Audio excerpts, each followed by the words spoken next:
Bedtime story. Hi guys! The book that we're going to read today is Wherever You Are, My Love Will Find You by Nancy Tillman. If you have this book, grab it and let's read together. Okay? So as you guys can see, this book is one of my kids' favorite. That's why it's like this. So let's read it together. Wherever You Are, My Love Will Find You by Nancy Tillman. I wanted you more than you ever will know, so I sent love to follow wherever you go.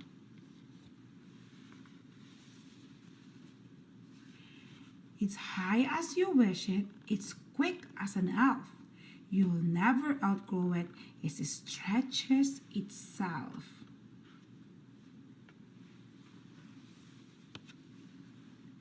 So climb any mountains, climb up to the sky. My love will find you. My love can fly.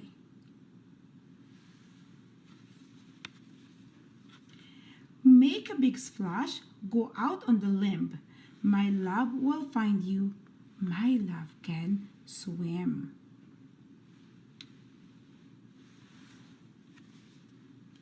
It never gets lost, never fades, never ends. If you're working or playing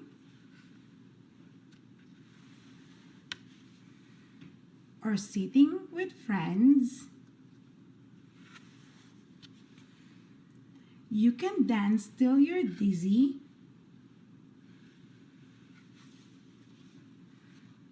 paint till you're blue. There's no place, not one, that my love can't find you.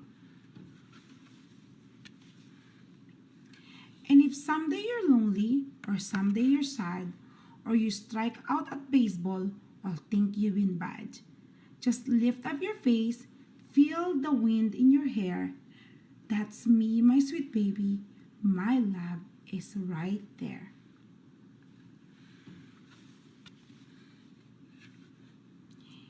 In the green of the grass, in the smell of the sea, in the clouds floating by at the top of the tree, in the sound crickets make at the end of the day, you are loved, you are loved, you are loved, they all say.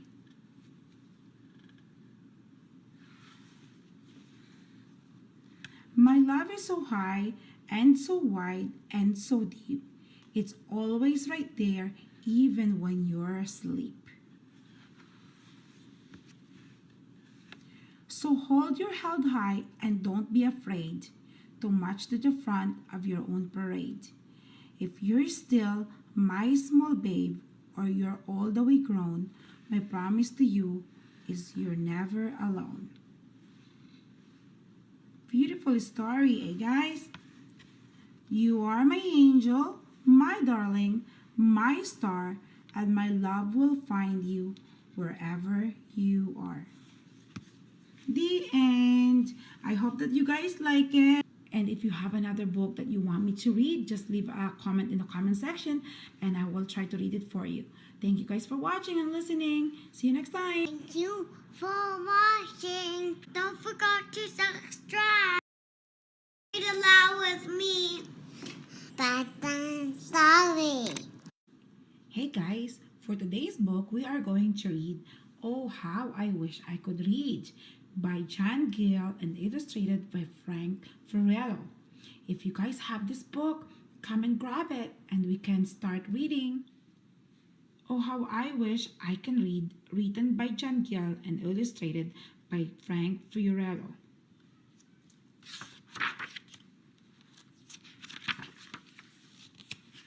I awoke with a yell and sat straight up in bed, full of fear and wild worries and trouble and dread.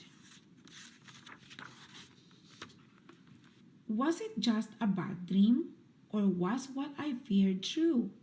Was reading a feat only others could do? In my dream, I was walking alone on the street. Read aloud with me. Bedtime story. The book that we're going to read today is Wherever You Are, My Love Will Find You by Nancy Tillman. If you have this book, grab it and let's read together. Okay, so as you guys can see, this book is one of my kids' favorite. That's why it's like this. So let's read it together. Wherever You Are, My Love Will Find You by Nancy Tillman. I wanted you more than you ever will know, so I sent love to follow wherever you go.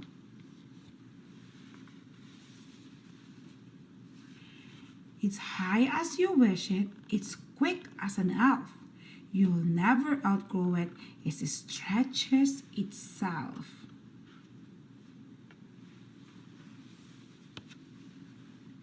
So climb any mountains, climb up to the sky. My love will find you, my love can fly.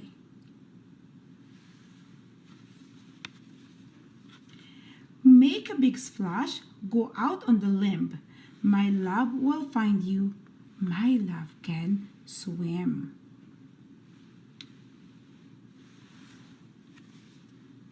It never gets lost, never fades, never ends.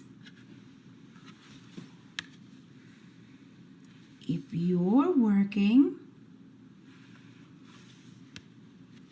or playing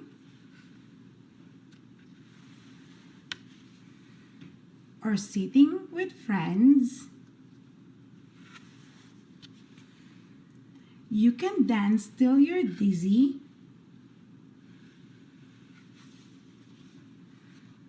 paint till you're blue. There's no place, not one, that my love can't find you. And if someday you're lonely, or someday you're sad, or you strike out at baseball, or think you've been bad, just lift up your face, feel the wind in your hair.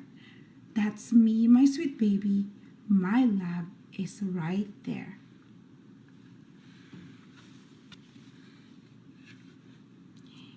In the green of the grass, in the smell of the sea, in the clouds floating by at the top of the tree, in the sound crickets make at the end of the day, you are loved, you are loved, you are loved, they all say.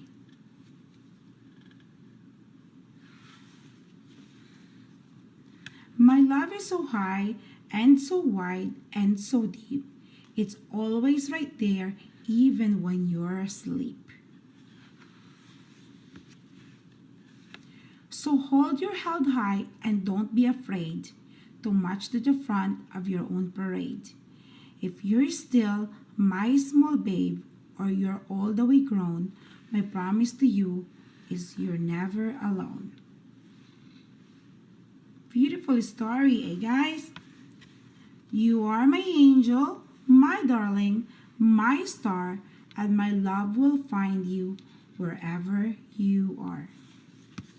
The end. I hope that you guys like it. And if you have another book that you want me to read, just leave a comment in the comment section and I will try to read it for you. Thank you guys for watching and listening. See you next time. Thank you for watching. Don't forget to subscribe.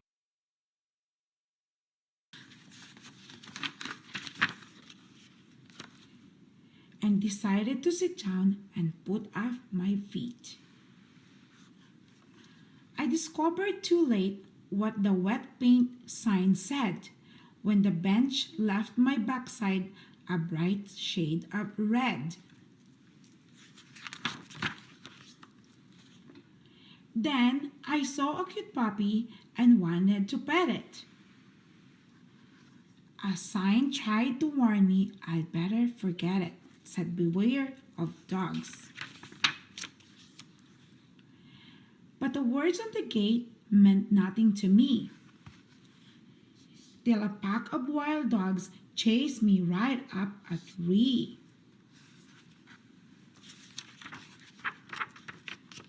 More signs. I continued along on my readingless way, having no way to know what each sign had to say. I wish I could read, because then I could know when danger signs warned me where I shouldn't go. A sign said no crossing, but I didn't hit it because in my dream I had no way to read it. So I stepped off the sidewalk and oh, what a fuss! I was nearly run down by two cars and a bus. I heard honking and beeping, tires squealing and shrieking, cars crashing and smashing and scraping and scratching. The drivers were angry. One yelled, all agreed. What's the matter with you? You should learn how. I jumped from the street and ran away fast. More signs, but worried about each sign that I pass. Boy, a lot more sign. Above and beside and behind and below were instructions and warnings I needed to know. In my readingless dream, I felt angry and sad, as if I had lost a best friend, and I had.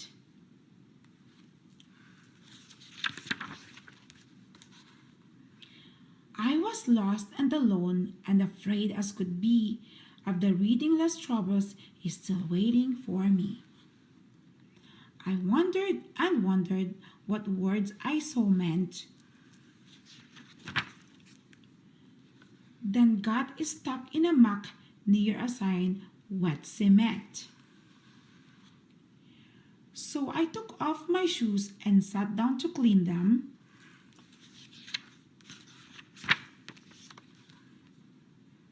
Two signs blocked my way, but I sat down between them. They said poison ivy, but I didn't know.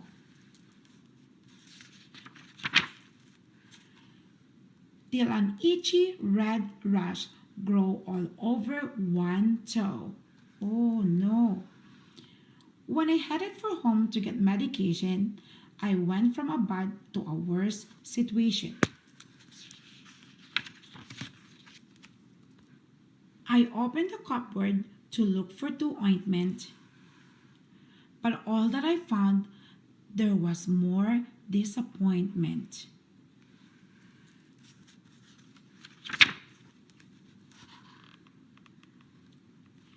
Each bottle and tube on the shelf had a label I needed to read, but I wasn't able. I itch and I twitch. How I wish I could read. My toe was on fire from that poisonous weed. Just then I woke up from my readingless dream when my cat nipped my toe and I let out a scream. Ouch!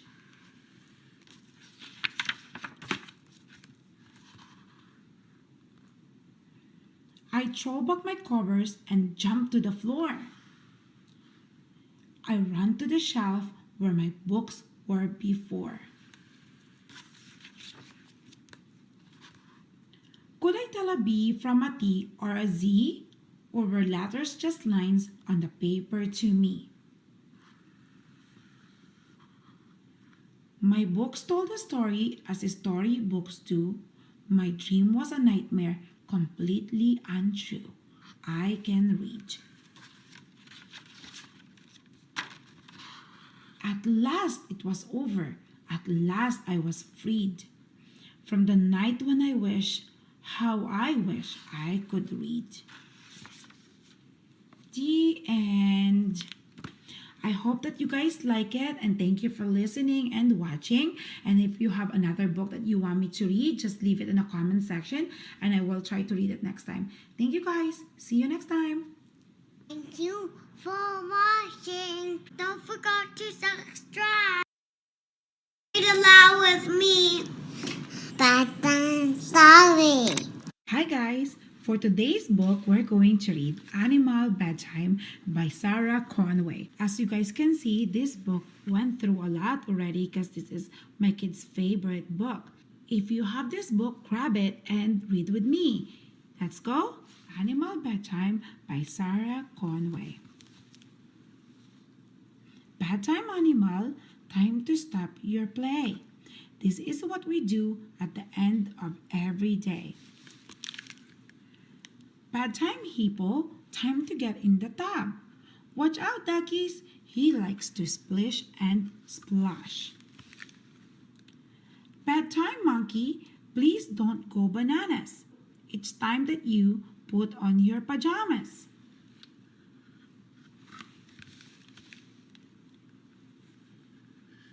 Bedtime, kittens, come and have a drink. Lap up your milk, it's later than you think. Bedtime, alligator, show us all your teeth. Clean the ones up top and the ones beneath. Bedtime, owl, come and have a look while we read a story from your favorite book. Bedtime, puppy, lick your friend's nose. Give a goodnight kiss before it's time to doze. Bedtime, bird, sing a lullaby. Twinkle, twinkle, little star, high up in the sky.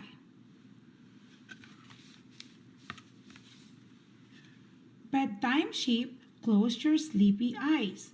Dream of all your friends leaping in the sky.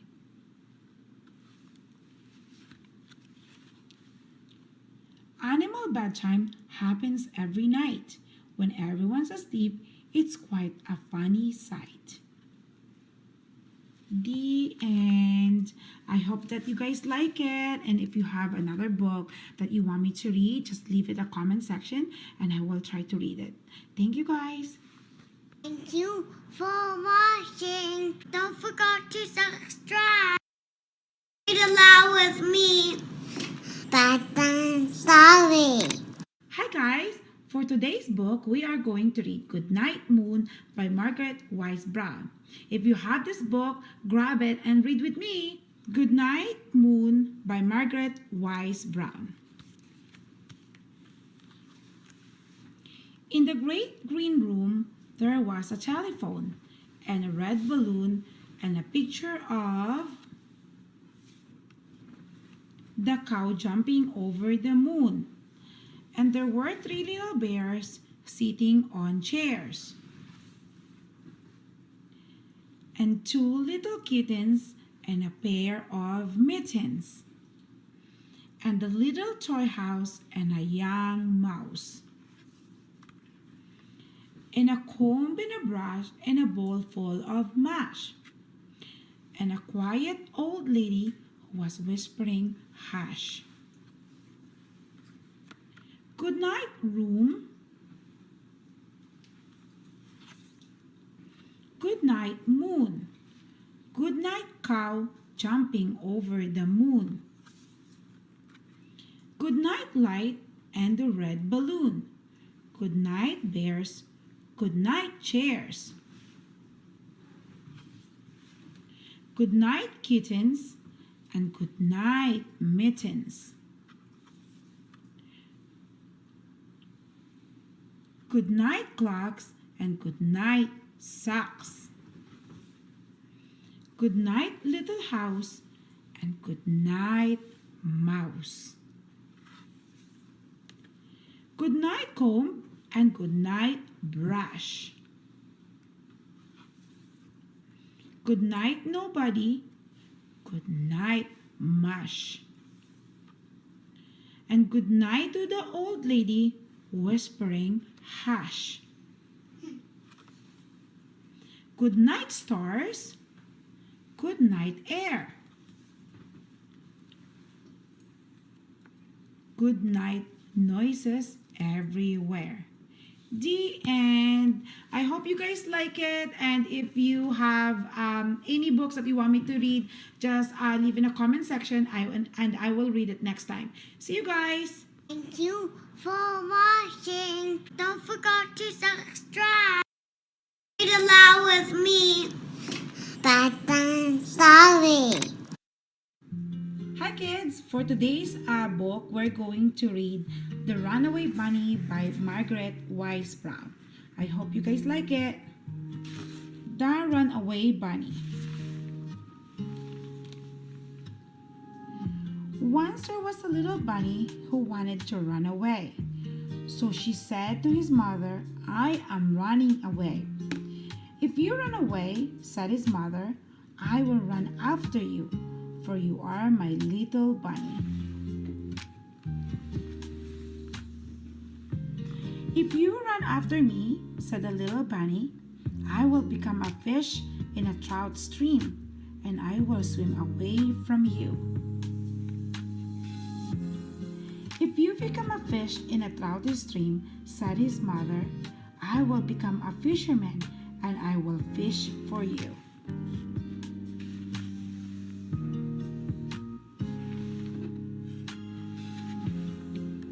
"If you become a fisherman," said the little bunny, "I will become a rock on the mountain high above you." "If you become a rock on the mountain high above me," said his mother, "I will be a mountain climber, and I will climb to wherever you are."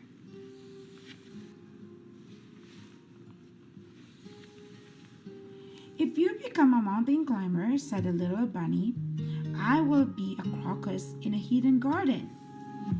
"If you become a crocus in a hidden garden," said his mother, "I will be a gardener, and I will find you."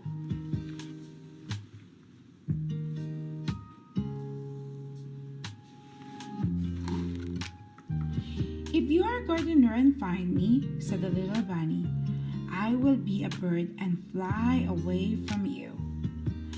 "If you become a bird and fly away from me," said his mother, "I will be a tree that you came home to."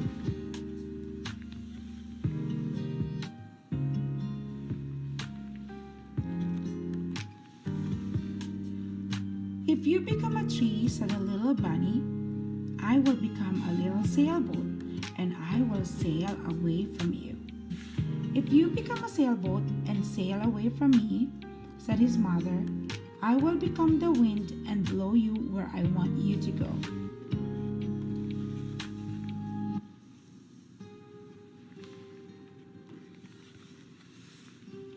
"If you become the wind and blow me," said the little bunny, "I will join a circus and fly away on a flying trapeze." "If you go flying on the flying trapeze," said his mother, "I will be a tightrope walker, and I will walk across the air to you."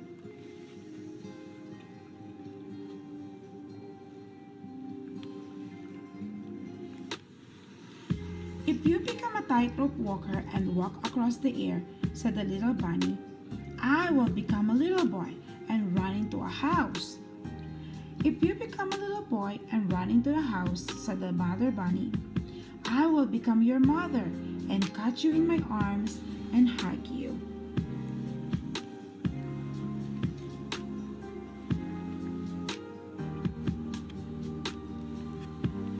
"Shucks," said the bunny, "I might just as well stay where I am and be your little bunny." And so he did. "Have a carrot," said the mother bunny. The end. I hope you guys like it. If you guys have a specific book that you want me to read, let me know. And if I have it, I will read it for you. Thank you guys. Thank you for watching. Don't forget to subscribe. Read aloud with me. Bedtime story.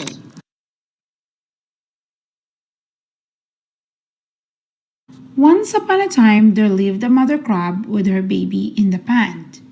One day, the mother crab and her baby were walking together. The baby crab was walking a little ahead of the mother. After some times, the mother crab said, "Oh, my dear child, why do you bend towards one side when you walk?" The baby crab turned back and looked at its mother and asked, "Why, mother? What is wrong with the way I walk? Was I am not looks good while I'm walking like this?" The mother crab replied, "Yes, it does not look good to me. You look much better when you walk straight and forward." The young crab said, "This might be pretty good and true, my mother, but I do not know how to walk straight. So if you will show me how to walk straight, I will promise to do on next moment onwards." His mother impatiently agreed and said, "Look at me carefully and you will do it later." When the mother crab tried to walk straight, it was impossible for her also to walk a straight way. She kept trying, but she could not walk straight. Tired, she said to her son, "I am sorry for scolding you. I myself cannot walk in a straight manner. How can I ask you to do so?" She then told her son, "You continue to walk the way you do." Then they went their destiny.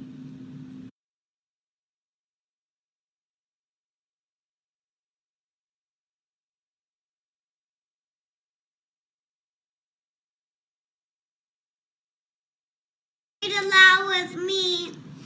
Bedtime story. Hi guys, for today's book we are going to read "I Love You Because You're You" by Lisa Baker. If you have this book, grab it and let's read together. "I Love You Because You're You" by Lisa Baker.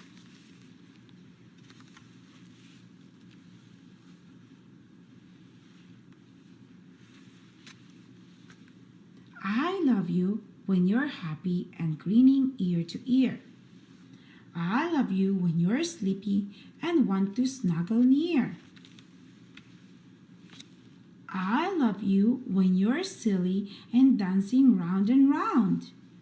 I love you when you're frightened and hear a scary sound. I love you when you're bashful and hide behind my knee.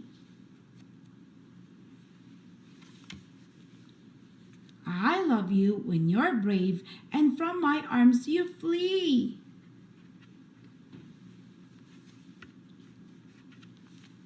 I love you when you're sick and need to rest in bed. I love you when you're frisky and standing on your head. I love you when you're sad and need a kiss and hug. I love you when you're playful and rolling on the rug. I love you when you're angry and cross your arms and pout. I love you when you're wild and yell and scream and shout. I love you any way you feel, no matter what you do.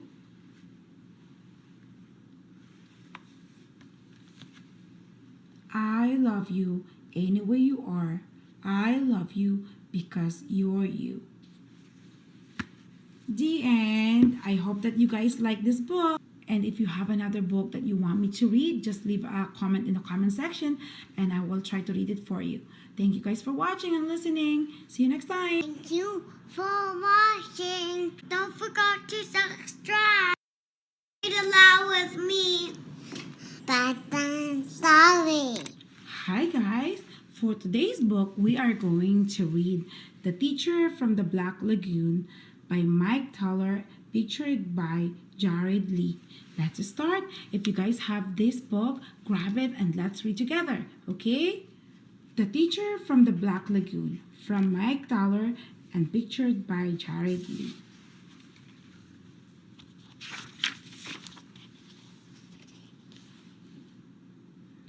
It's my first day of school. I wonder who my teacher is.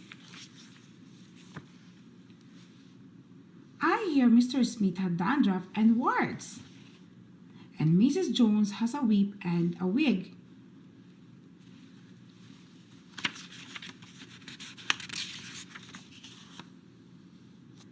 But Mrs. Green is supposed to be a real monster. Oh my, I have her. Mrs. Green, room 109. What a bummer. I sit at my desk, I fold my hands, I close my eyes. I'm too young to die. Suddenly, a shadow covers the door. It opens. In slithers Mrs. Green. She's really green. She has a tail. She scratches her name on the blackboard with her claws.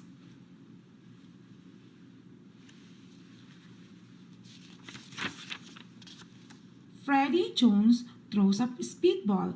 She curls up her lip and breathes fire at him. Freddie's gone. There is just a little pile of ashes on his desk.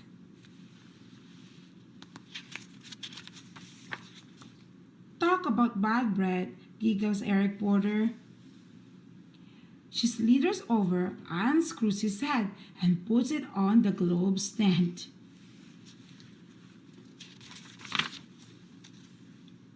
I bet she gives homework on the first day of school. Your homework for today, grins Mrs. Green, is smoke rising from her nostrils. Is pages 1 to 100 in your math book, all the fraction problems. We'd never have fractions, shouts Derek Bloom. Come up here, she beckons with her claw.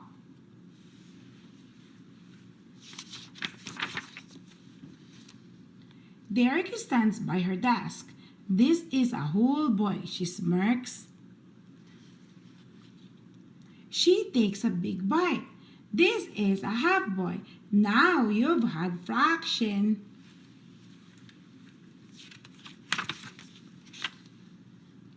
Doris Fuddle cracks her gum. Mrs. Green swallows her in one gulp. No chewing class, she smiles. Mr. Bender, the principal, sticks his head in. Keep up the good work, he nods and closes the door. I wish I could get sent to the principal's office. Let's call the roll, cackles Mrs. Green. Freddie Jones is absent, Derek Bloom is half here, Eric Porter is here and there, and Doris Fuddle is digesting.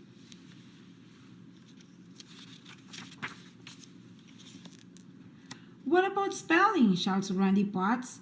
Spelling can be fun, beams Mrs. Green, wiggling her fingers at him.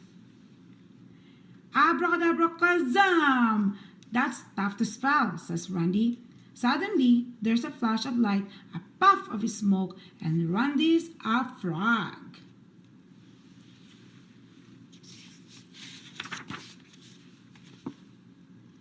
Penny Weber raises her hand.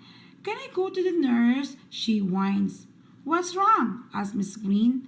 I have a huge headache, said Penny. Mrs. Green wriggles her fingers. There's another flash of light, and Penny's head is the size of the pin. Better? asked Mrs. Green.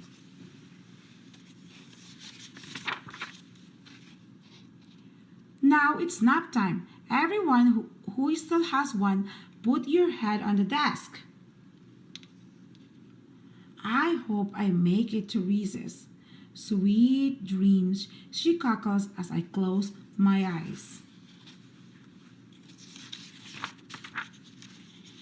Ring! Suddenly, the bell rings. I wake up. There's a pretty woman writing her name on the blackboard. She has real skin and no tail. I'm Mrs. Green, your teacher, she smiles.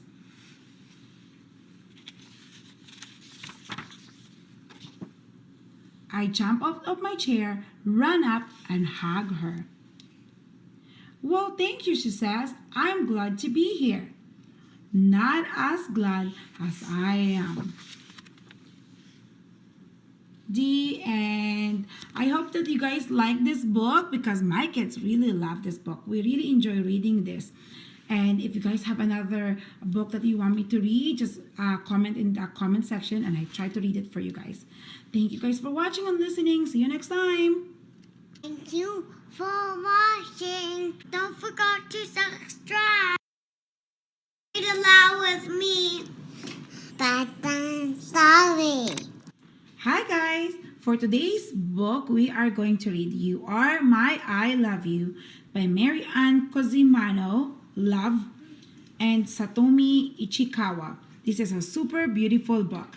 If you have this book, grab it and let's start reading. You Are My I Love You by Mary Ann Cossimano, Love, and Satomi Ishikawa. As you can see, this is one of our favorite books and I gave it to my kids a while ago.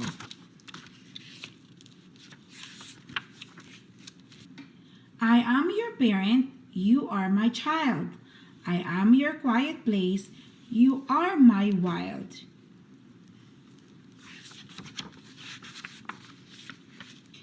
I am your calm face, you are my giggle.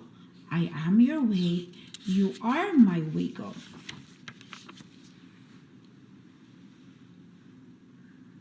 I am your carriage ride, you are my king.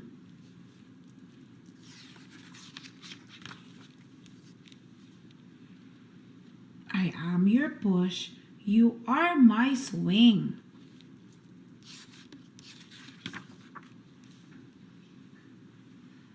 I am your audience, you are my clown.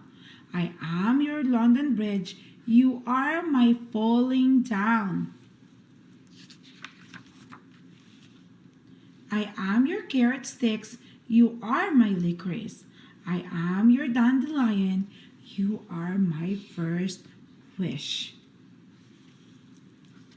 I am your water wings, you are my deep.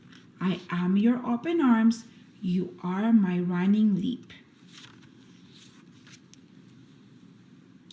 I am your way home, you are my new path.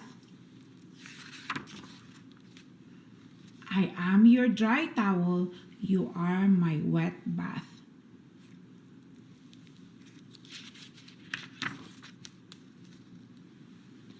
I am your dinner, you are my chocolate cake. I am your bedtime, you are my wide awake. I am your finish line, you are my race. I am your praying hands, you are my saying grace.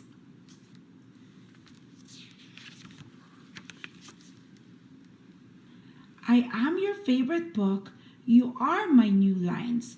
I am your nightlight, you are my star shine.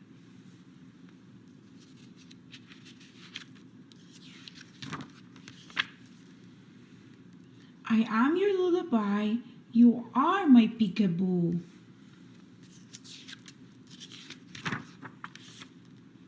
I am your goodnight kiss, you are my I love you. The end.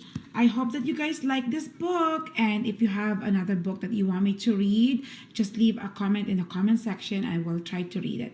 Thank you guys for listening and watching. See you next time. Thank you for watching. Don't forget to subscribe. Read aloud with me. Bedtime story. Hi guys! For today's book, we are going to read Baniru, I Love You by Melissa Marr, illustrated by Tegan White. If you have this book, grab it and let's read together. Baniru, I Love You by Melissa Marr, illustrated by Tegan White. When I met you, you were small and trembling, and I thought you might be a little bunny. I held you so close so you were warm. When I tried to put you down, you kicked and squirmed, and I thought you might be a lost kangaroo. I tucked you in my pouch so you would feel safe. Then one day, you lifted your head and looked around, and I thought you might be a curious lizard. I brought you to the nice warm patch of sunlight so you could see the world. Then you opened your mouth and howled, and I thought you might be a lonely wolf. I ran to my house and made you a cozy den so you had a home. Then you whimpered and mowed, and I thought you might be a thirsty kitten. I offered you some milk so you would not be hungry. Then you yawned and puffed, and I thought you might be a tired piggy. I gave you a bath so you would be calm. Then you smiled, and I knew you are not a bunny-roo, you're not a lizard or a wolf or a kitten or a piggy. You are my baby. The end. I hope that you guys like this book, and if there's any book that you guys want me to read, just leave it in a comment section and I will try to read it for you. See you next time, and thanks for listening. Thank you for watching. Don't forget to subscribe. Read aloud with me. Bedtime story. Hi guys, for today's book, we are going to read Guess How Much I Love You by Sam McBratney, illustrated by Anita Duram. This is one of my kids' favorite book and my book dedicated to my younger sister. If you have this book, grab it and let's read together. Guess How Much I Love You by Sam McBratney and illustrated by Anita Duram. Little Nut Brown Hare, who was going to bed, held on tight to Big Nut Brown Hare's very long ears. He wanted to be sure that Big Nut Brown Hare was listening. Guess how much I love you, he said. Oh, I don't think I could guess that, said Big Nut Brown Hare.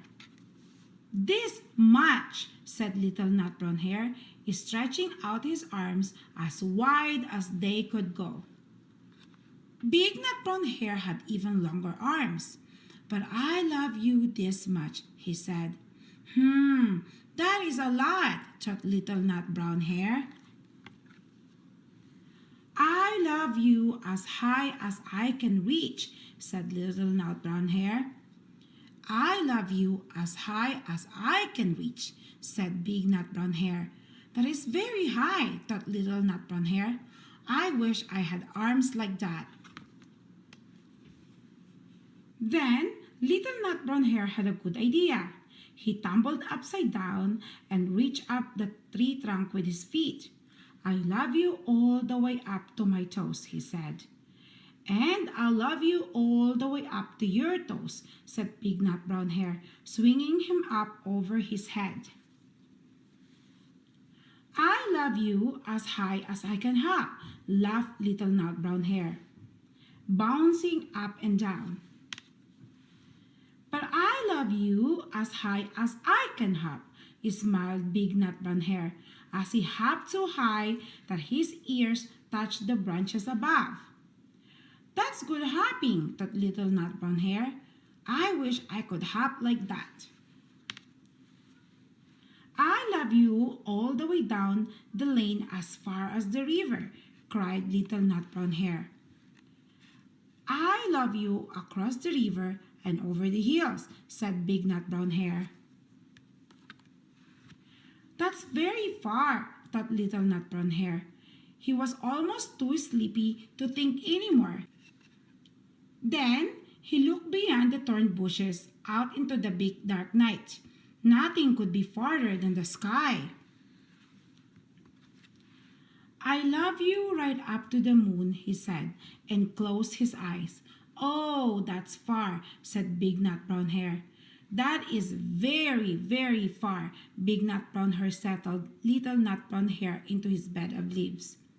He leaned over and kissed him good night. Then he lay down close by and whispered with a smile, I love you right up to the moon and back. The end. I hope that you guys like this book, and if you have more books that you want me to read, just leave a comment in the comment section and I will try to read it for you next time. Thank you for listening and watching. See you next time. Thank you for watching. Don't forget to subscribe. Read aloud with me. Bedtime story. Hi guys, for today's book we are going to read You're All My Favorite from Sam McBratney and illustrated by Anita Joram.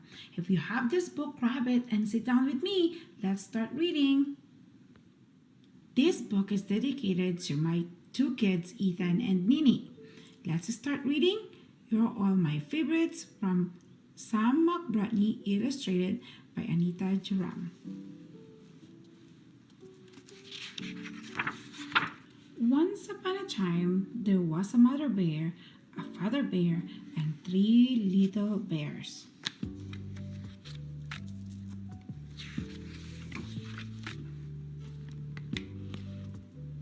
A first baby bear, a second baby bear, and a third baby bear. Whoever tucked them in at night always said the same thing to them. You are the most wonderful baby bears in the whole wide world. One night, after Mommy Bear had tucked them in, and after she had said, You are the most wonderful baby bears in the whole wide world, the baby bears began to wonder.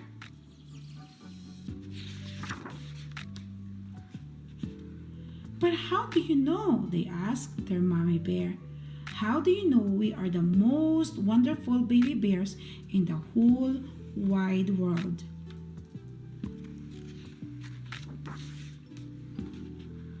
Because your daddy told me, said Mommy Bear. When your daddy saw you on the night you were born, he said, and I remember it very well, he said, those are the nicest baby bears I have ever seen. They are the nicest baby bears anyone has ever seen.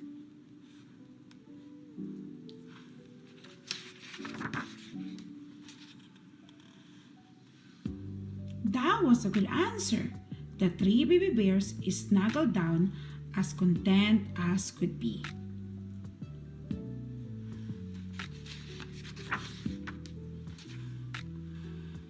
But one day, the first baby bear began to think. He wondered if the 2 other bears were nicer than he was. They had patches after all, and he did not. Maybe his mommy really liked patches.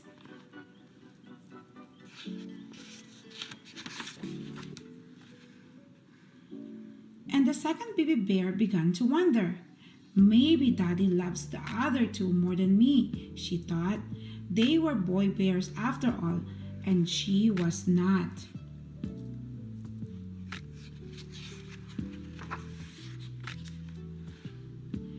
And the third baby bear began to worry. I'm only the littlest, he thought. Everybody's bigger than me.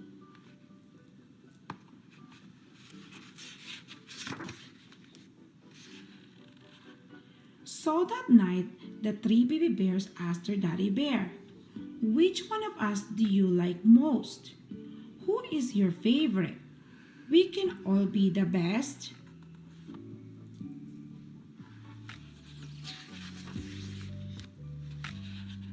Yes, you can, said Daddy Bear.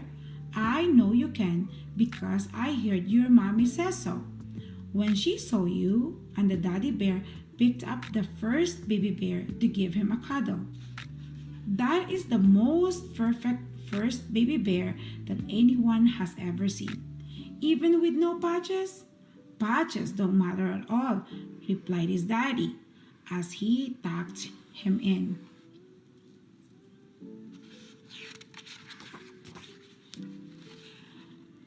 And when your mommy saw you, Daddy Bear picked up the second baby bear. She said, that is the most perfect second baby bear that anyone has ever seen.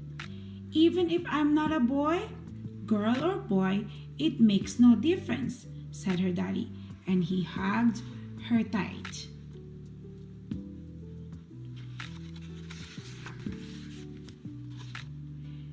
And when your mommy saw you, Daddy Bear lifted the last baby bear into his arms. She said, "That is the most perfect third baby bear that anyone has ever seen. Even if I'm the littlest, bigly or little, we love you just the same." So there, three favorites. You're all my favorites.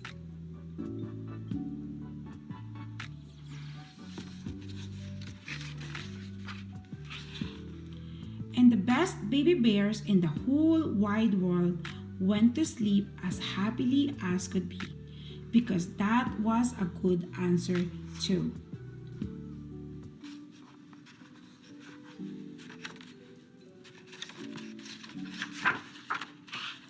The end. I hope that you guys like this book because my kids absolutely love this book.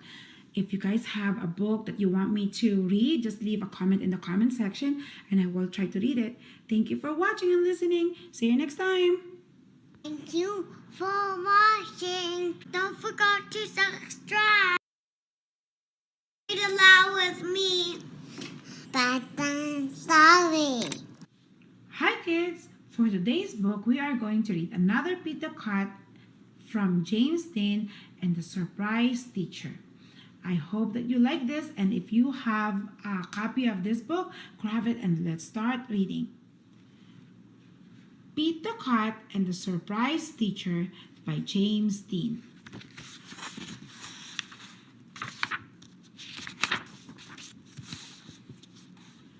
Pete is ready for school. "Where is Mom?" Pete asked. "She has a surprise for you," says Pete's dad.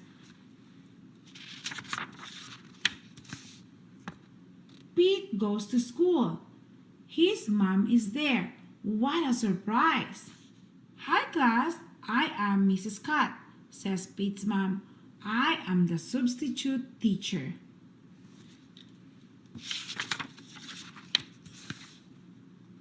"I will need your help today," says Pete's mom. "What do we do first?" "Art," says Pete. "Yeah," says the class. The class lined up. Pete's mom leads the line. "Is this art?" asked Pete's mom. Boing! "This is not art.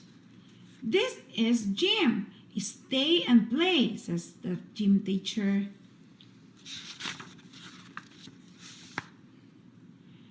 The class plays. "Gym is fun with more kids," says Pete. Gym is over. Pete's mom takes the class to art. I don't think they're going to art. "La la la la la. This is not art. This is music. Stay and sing," says the music teacher. The class sings. "We are louder with more kids," says Pete. Rumble! Pete is hungry. Time for lunch.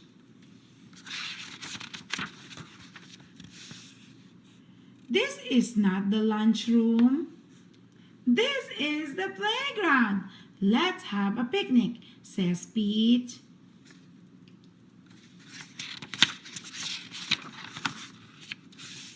"Now it is time for art," says Pete's mom. Everyone cheers. Pete leads the class. "Is this art?" asks Pete's mom. It is. Lots of kids are making art. "Oh no," says the art teacher. "It is too late to join us. The day is almost over."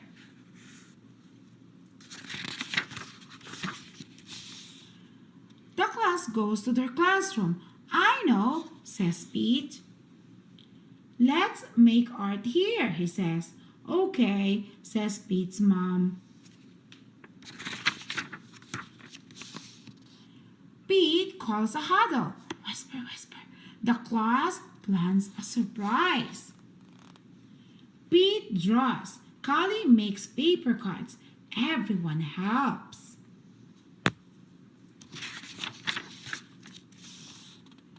Thank you, Mrs. Scott. Aww. Surprise, says Pete. The class made art for Pete's mom.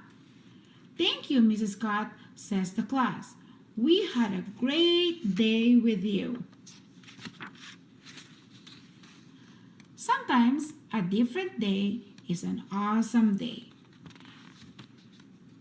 The end. I hope that you guys like this book and tune in for more Pete's the Cat book because I will read more of Pete's the Cat book in the future. And thank you guys for watching and listening. See you next time. Thank you for watching. Don't forget to subscribe.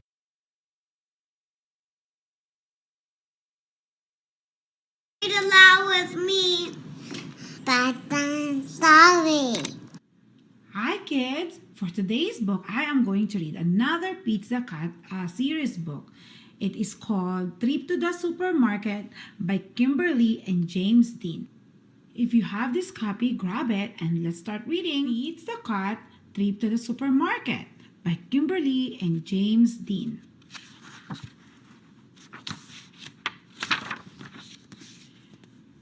Pete and Bob are hungry after a big day of fun at the park. Dad, can we have a snack? Bob asked. Dad checks the fridge. Dad checks the pantry. Dad checks the secret snack nook. We need to buy groceries, says Dad. Dad starts to make a list.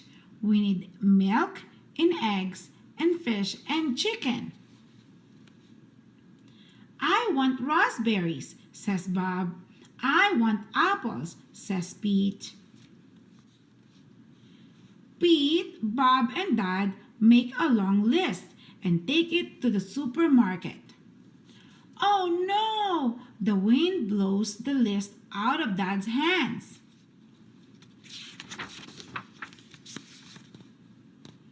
It's cool, says Pete. I remember the list. I do too, says Bob.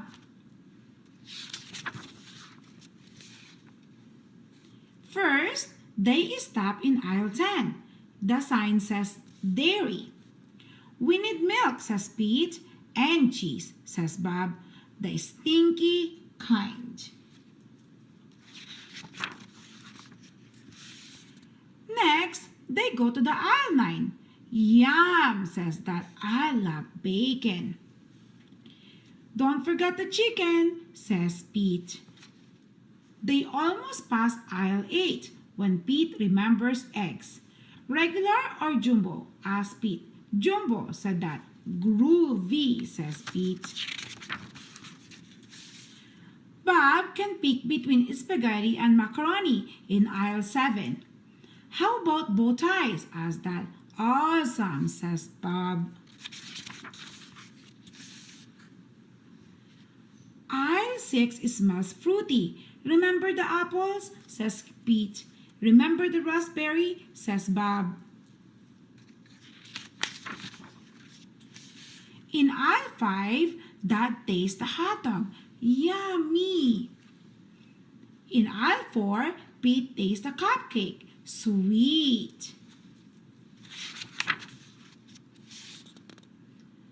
Dad lets Pete and Bob choose a treat in aisle 3. Pete picks crackers shaped like fish. Bob picks popcorn. Brrr! It's cold in aisle 2. Dad puts mango popsicles in the cart. Aisle 1 has sunflower, tulips, and blue daisies. Pete and Bob pick tulips for Grandma. She'll love them, says Dad. I I think we got everything except the fish, says Dad, but their car is packed with yummy treats. Next time. The end. I hope that you guys like this book and tune in for more Pete's the Cat as I'm going to read more in the future. Thank you guys for listening and watching. See you next time. For watching, don't forget to subscribe.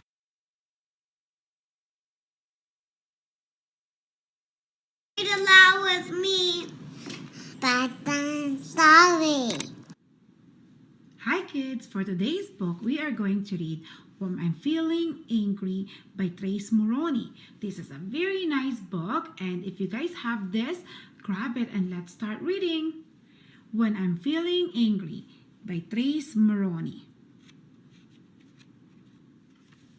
When I'm feeling angry, I feel like there is a boiling hot volcano in my tummy that is about to explode.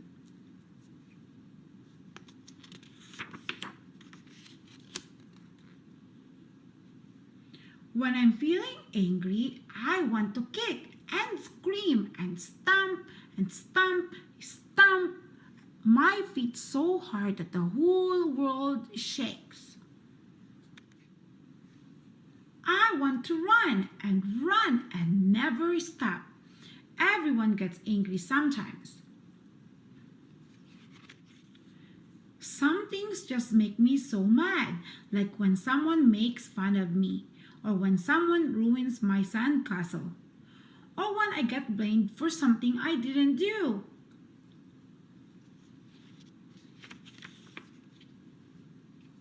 Feeling angry isn't wrong, but letting my anger hurt someone else is.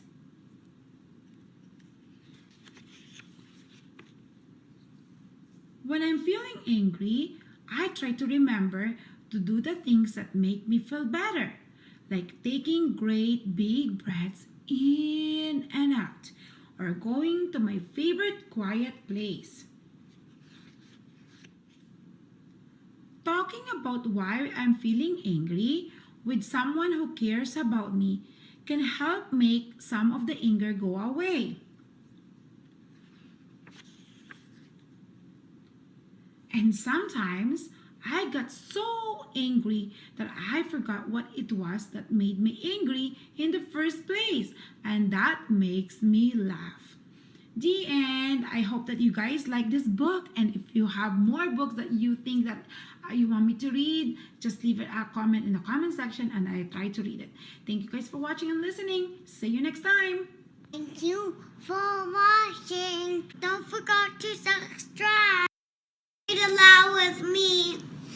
Bedtime story. Hi kids, for today's book we are going to read I've Lost My Cat by Pilif Beha. If you have this book, grab it and let's start reading. I've Lost My Cat by Pilif Beha. Oh no, I've lost my cat. He's round, he's cute, he's yellow, black and white. His name is Grayling and is nowhere in sight. I found your cat, all yellow, black and white. He was lost and crying in fright. That's not my cat, that's a leopard. But thanks, he can stay in my backyard. Here's your cat, all round and cute. He was wandering around and about. That's not my cat, that's a pig. But thanks, he can stay in my house. I brought you your cat, all gray and round. He was sleeping in the balcony. That's not my cat, that's an elephant. But thanks, he can stay with me. I've got your cat, all yellow and black. He was hopping on the sidewalk. That's not my cat, that's a canary. But thanks, I've got a place where he can sing and squawk. As soon as I called Grayling, your cat followed me all the way home. That's not my cat, that's a sheep. But thanks, I've got a place where he can roam. I brought back your cat, all white and black. He was waddling about. That's not my cat, that's a penguin. But thanks, I'll find him a place to hang out. I've caught your cat, all round, yellow and black. He wasn't far. That's not my cat, that's a fish. But thanks, he can swim in my pickle jar. Then today, I saw a yellow dog, a white mouse, a yellow, black and white beetle, and a black hen.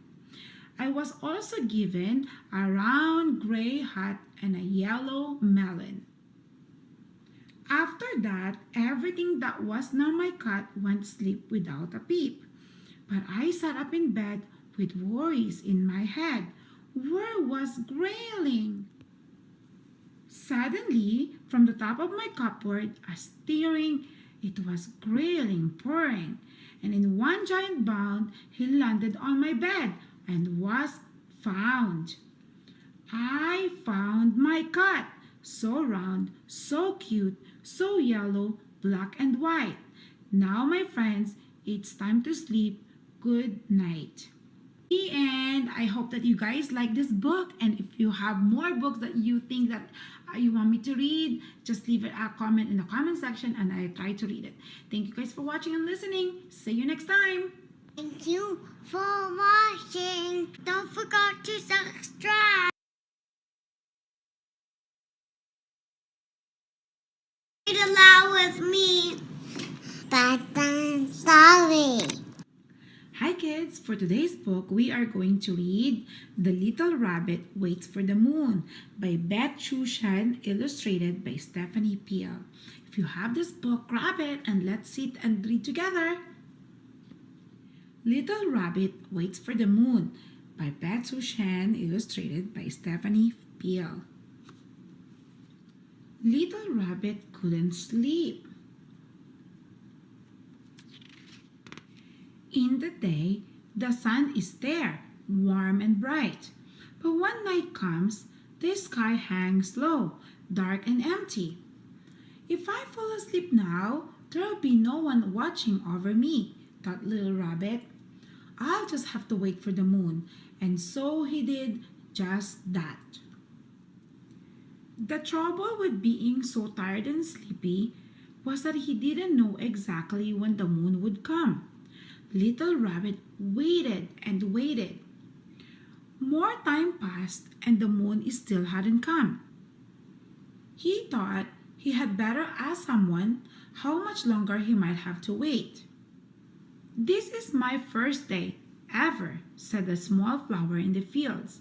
Maybe I will have grown into a tree by the time your moon comes. That sounded like a very long time. Little Rabbit thought he had better ask someone else, just to be sure. Look deep into the water, shimmered a little lake nearby. Maybe your moon has fallen in and can't get out. That didn't sound like what he wanted to hear. Little Rabbit thought he had better ask someone else, just to be sure. Why don't you walk with me, twisted and long and winding path?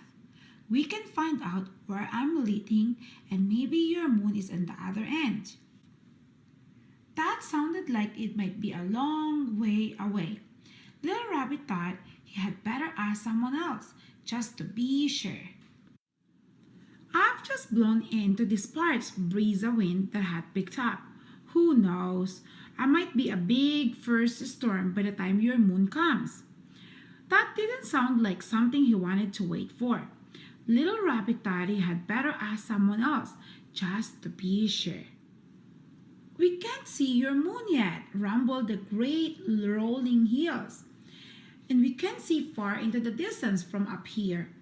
That didn't sound very promising.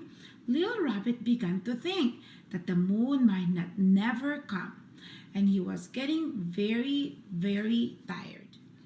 And then, from behind the hills, carried by the wind along the twist of the path, reflected in a lake and shining on the petals of the small flower,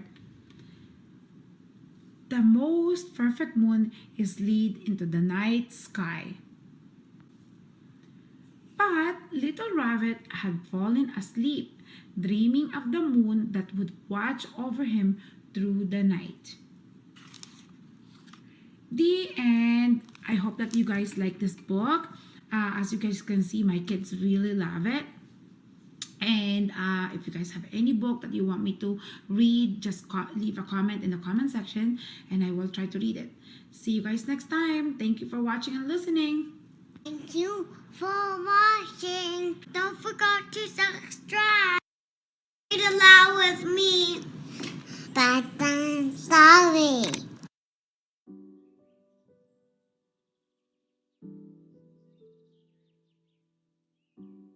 One day, a little boy of 10 years old held a dollar coin in his hand and asked one of the shop owners along the street, "Excuse me, do you sell God?" The storekeeper thought it could be a prank, so he answered no and drove the boy out of the store. Throughout the day, the little boy went in and out of countless stores asking to buy God. Day turned to night, and the stubborn little boy walked into the 69th store of the day and asked the storekeeper, "Excuse me, sir, do you sell God here?" The owner, who was a 60-year-old grandpa with silver hair and kind eyes, smiled and asked the little boy, "Tell me, child, why do you want to buy God?" For the first time, the boy heard someone responding to his question. The little boy shed tears and replied excitedly.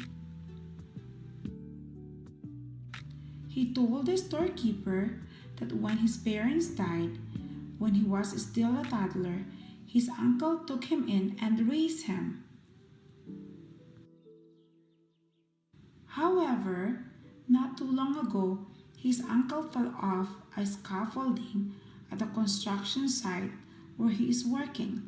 He is now unconscious at the hospital and not sure when will he wake up. The doctor told him that only God can save his uncle. The little boy thought that God must be a wonderful thing.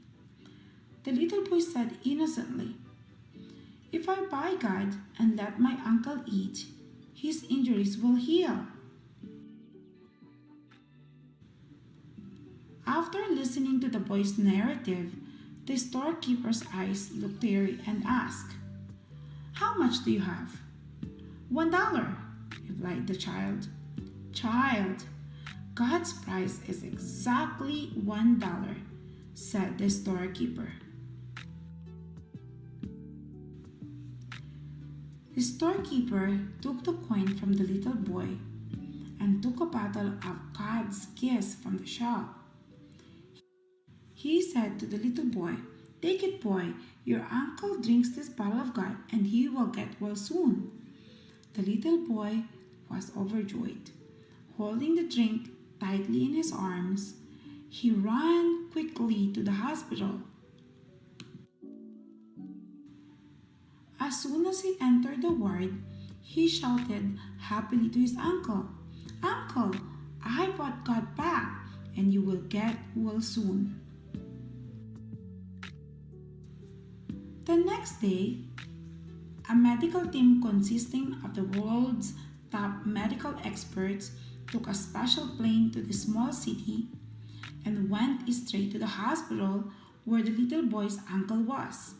They did a thorough examination of his uncle's injuries. Soon, the little boy's uncle was cured. When the little boy's uncle was discharged from the hospital, he almost passed out when he saw the medical bill. However, the hospital quickly told him that it's all paid up by an old elderly rich man. They also told him that it was the rich elderly man that brought the joint medical experts over to treat him from the injuries. Later, the little boy's uncle find out that the old storekeeper was a billionaire that gives his nephew a God's kiss.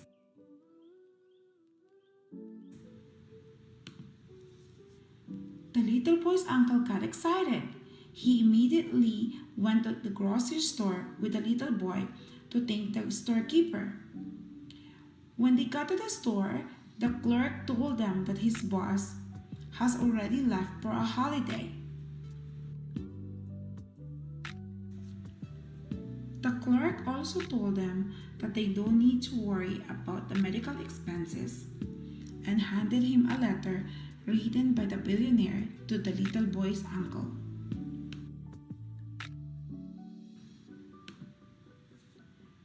The little boy's uncle turned open the letter and read, "Young man, you don't need to thank me. All the expenses have been paid by your nephew. I wanted to tell you that you are a lucky man to have such a good nephew. To save you, he brought $1 and went into every store he sees to buy God. Thank God he was the person that saved you."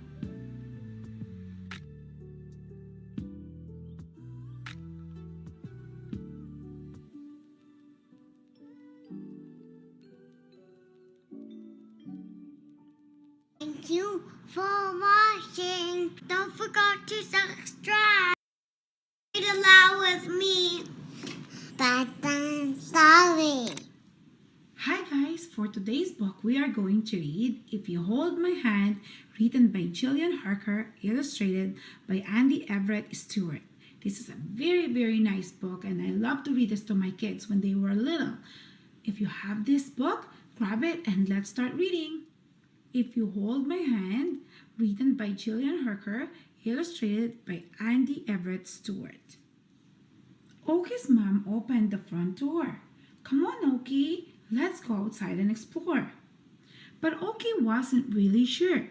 He was only small and the world looked big and scary.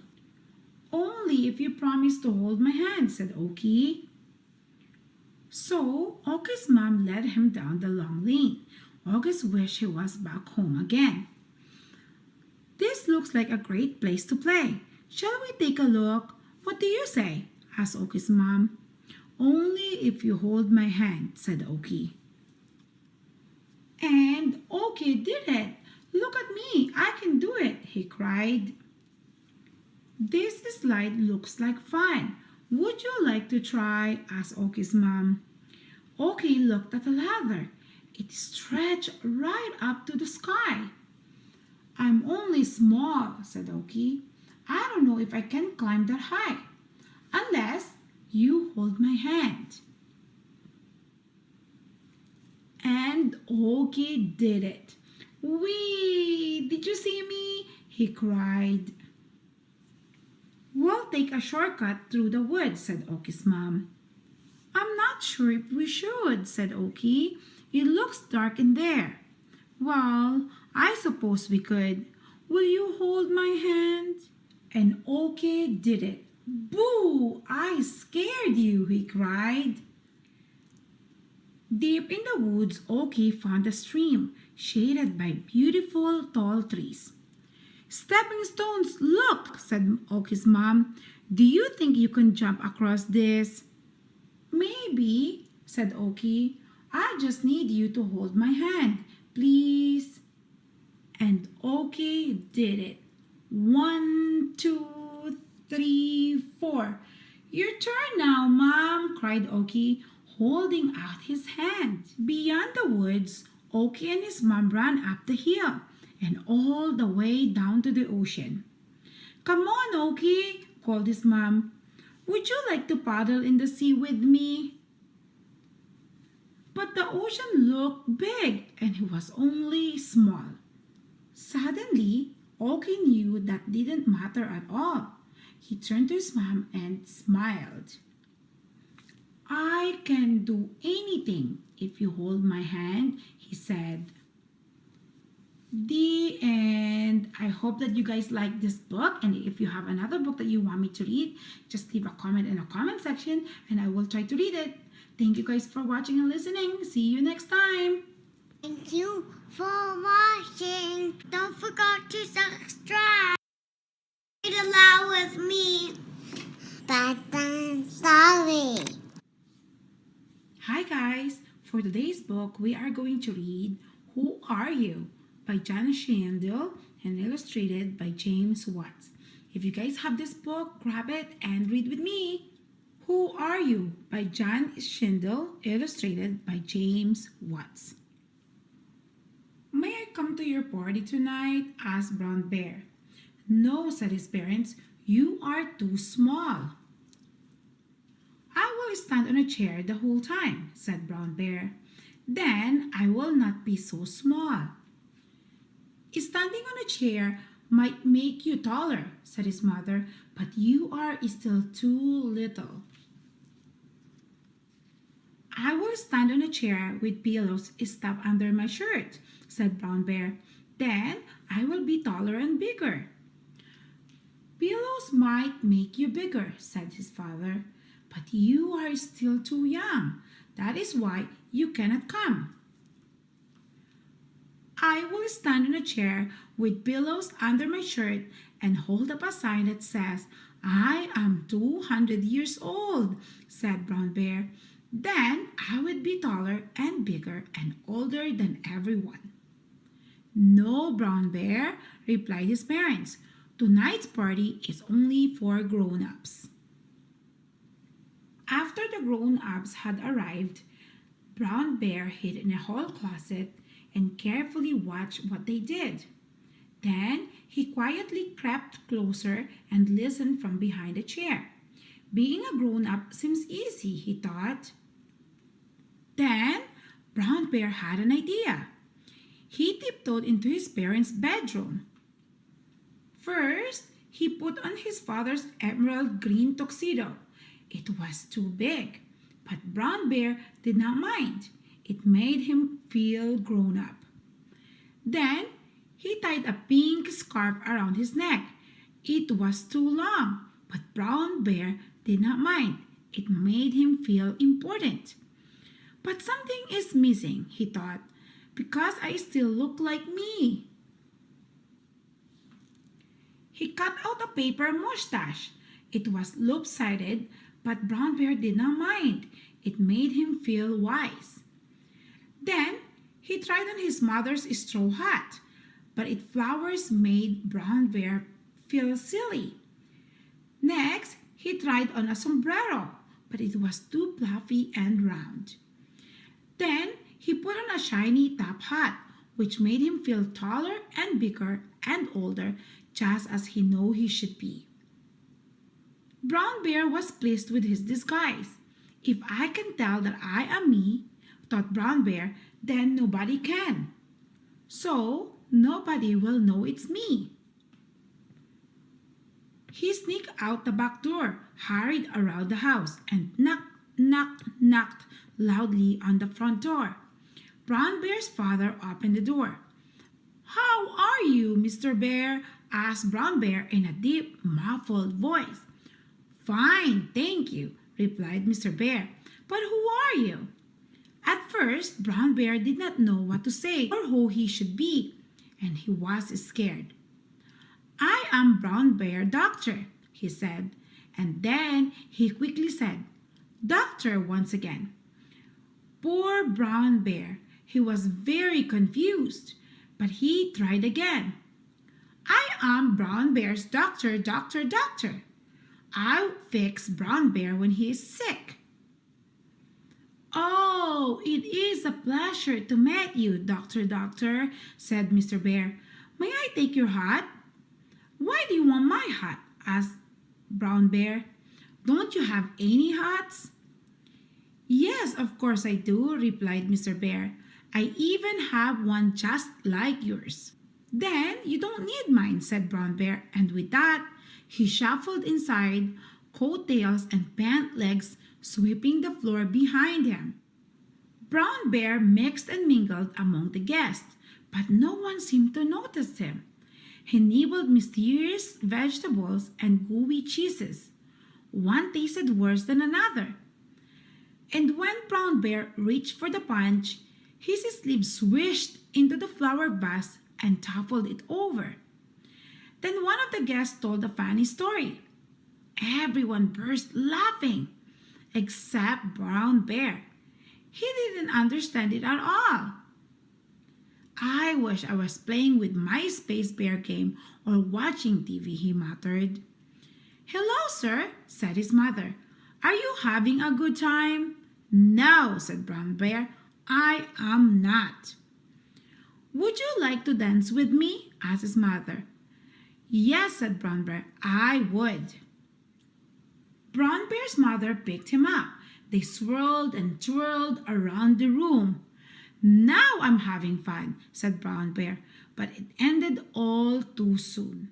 Everyone applauded. Brown Bear took a bow. I have had a very nice dance, said Brown Bear's mother, but it's nearly time for bed.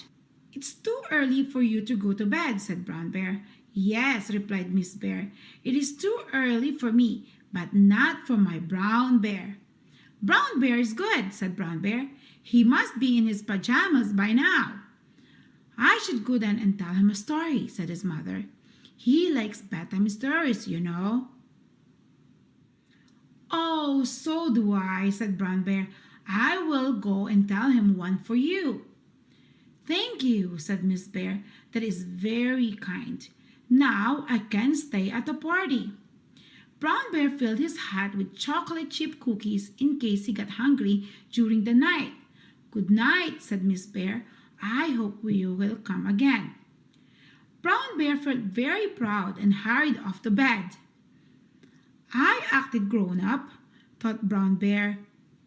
Even I'm not old or big or tall.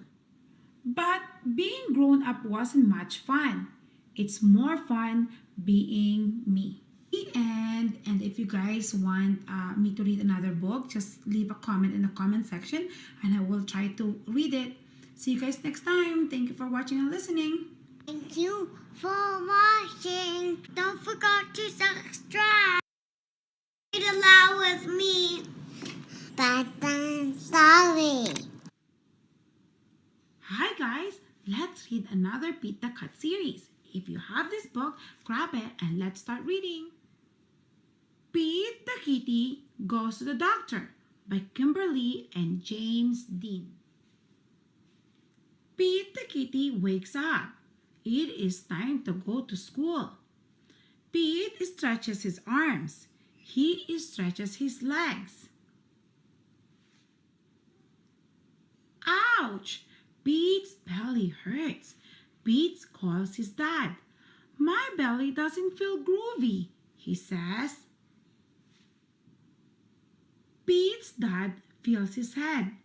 You do not have a fever, Dad says. You just need some rest. Dad tucks Pete back into his bed. Dad kisses Pete's head. Pete pulls up his covers. He thinks he will have a cool day at home. Pete starts to play with his trains. Then Pete starts to paint a picture. It is time to get dressed, Dad says. It is time to go to the doctor. Pete does not want to go to the doctor. Pete is scared of the doctor. Dad says, the doctor is cool. She is not scary. Dad takes Pete to the doctor's office. They wait their turn. The waiting room is fun. Pete gets to play with lots of far-out toys. The nurse comes for Pete. She takes him to another room. The nurse checks for fever. The doctor comes in. She checks Peter's ears. She checks Peter's eyes. The doctor feels Pete's belly. She listens to Pete's heart. The doctor even lets Pete listen to her heart. Don't worry, the doctor says. It is just a belly ache. The doctor gives Pete a cold sticker. She tells Pete to rest. Dad takes Pete home. Dad lets Pete rest in bed. Pete will feel better soon. Dad was right. The doctor was not scary. She was nice. Pete feels better. Soon, he will be back to his groovy self again. The end. I hope that you guys like this book. And if you have another book that you want me to read, just leave a comment in the comment section and I will try to read it. Thank you guys and see you next time. Thank you for watching. Don't forget to subscribe. Read aloud with me. Bedtime story. Hi kids! For today's book, we are going to read another Pete the Cat by James Dean. So, if you have this book, grab it and let's start reading. Pete the Cat is Snow Days by James Dean. Pete the Cat wakes up and gets ready for school. He has show and tell today. There is no school today, says Pete's mom. It's a snow day. Hooray! Yells Pete. Let's go sledding, says Pete. Great idea, says his brother Bob. Pete puts on his hat, boots and mittens. I'm ready to go, he says. On the way, Pete makes snowballs. He throws one at Bob. Bob throws one back. Pete makes a snow cat. Snow days are way more fun than school days, he says. Sledding Hill, here we come, says Pete. He can't wait to get there. Pete waves to Collie. Come sledding with us, he says. The hill is big. Trey and Emma look small at the top. Crunch, crunch goes the snow as Pete, Bob, and Collie go up, up, up. Whee! They yell as they go down, down, down. I love snow days, says Pete. On the way home, Pete and Bob stop at Trey's house. The hot chocolate is yummy. What a fun day, says Pete. Tomorrow at the school, I'll tell my class all about it. Pete wakes up to more snow. It's not a school day. It's another snow day. Pete makes a snow fort. He throws snowballs. He makes a snow dog. Then he has fun sledding. He can't wait to tell his teacher all about it. But the next day is a snow day too. There's too much snow. Pete and Bob can barely even open the front door. Before you go sledding, please shovel the walk, says Mom. But shoveling is hard work. When Pete is done, he's too tired to go sledding. Pete misses his teacher. He misses the other cats in his class. Pete can't wait to go back to school tomorrow. But when Pete wakes up, it is snowing. Oh no, he says, not another snow day. Pete wants to go to school, so Pete plows the streets all by himself. The other cats rush outside. They help clear the snow. Everyone wants to go to school. The streets are clear and safe. The bus can drive. School is open. All the kids are excited to see their teacher. He has a snow day show and tell. When it's Pete's turn, he tells everyone about the fun he had in the snow. I love snow days, says Pete, but I love school best. The end. I hope that you guys like this Beat the Cat series. And if you want more, tune in and subscribe to my channel and I will read more of this series. See you guys next time. Thank you for watching and listening. Thank you for watching. Don't forget to subscribe. Read aloud with me. Bedtime story. Hi kids! For today's book, we are going to read That Yucky Love Thing by Michael Catchpole and Victoria Ball. If you have this book, grab it and let's start reading. That Yucky Love Thing by Michael Catchpole and Victoria Ball.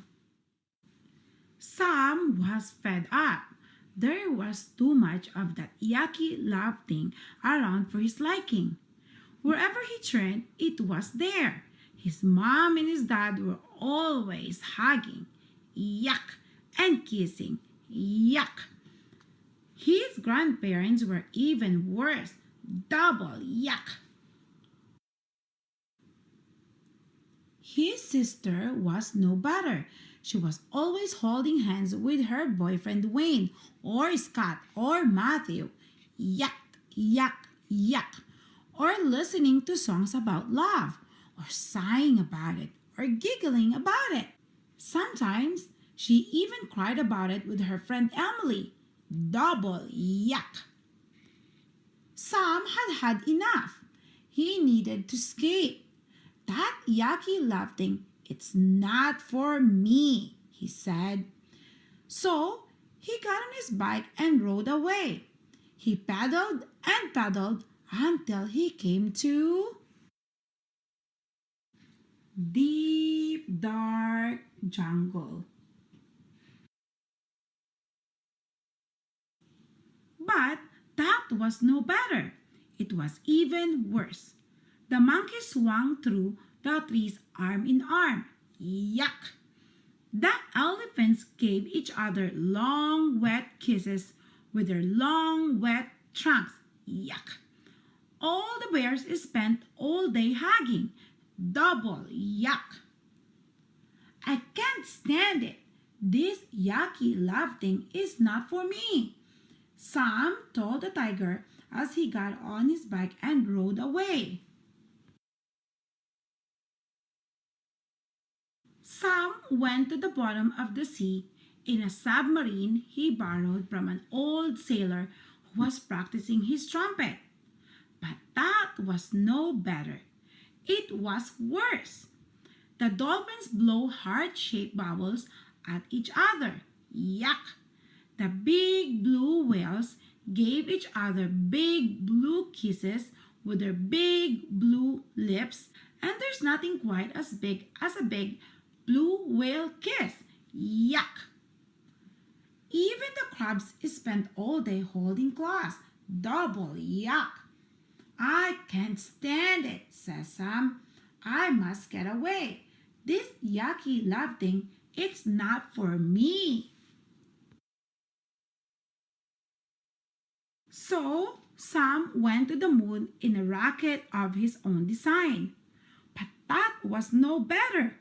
It was worse, much worse. Down in the craters behind the moon rocks, the moon aliens were all holding hands. And they had a lot of hands. Yuck! And kissing. They had a lot of lips too. Yuck, yuck, yuck, yuck. I can't stand it, said Sam. This yucky love thing is not for me. There must be somewhere else I can go.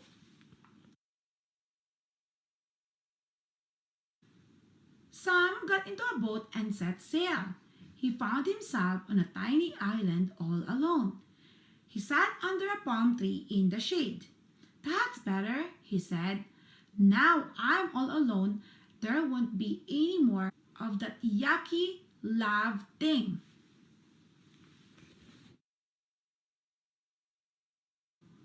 Sam gathered shells on his own. He lined them up on the sand and watched the sea wash all around them. Sam scrambled over the slippery rocks and popped seaweed on his own. He even jumped over the waves all by himself, his toes sinking in a wet sand. "That's better," he said quietly. But there was no one there to hear him. So Sam watched the sun go down on his island all by himself. When the sun rose, a big shadow appeared. Someone was standing over him. "Who are you?" asked Sam. "And what are you doing on my island?" "I'm Samantha, and this is my island." "No, it's not. It's mine," said Sam. "I've come here to get away from all that yucky love thing." "So have I," laughed Samantha. "It's yucky, isn't it?" "Double yucky," said Sam. "There's too much of it for my liking." "And mine," said Samantha.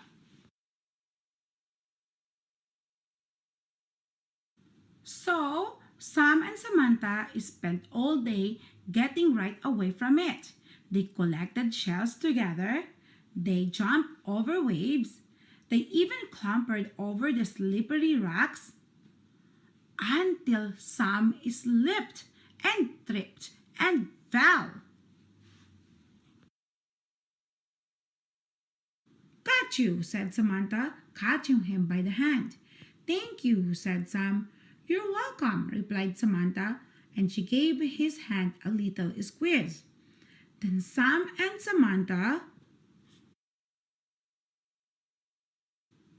held hands all the way along the beach. "Yuck," said Sam. "Double yuck," laughed Samantha. The end. I hope that you guys like this book, and if you have another book that you want me to read, just leave a comment in the comment section and I will try to read it. See you guys next time. Thank you guys for watching and listening. Don't forget to subscribe.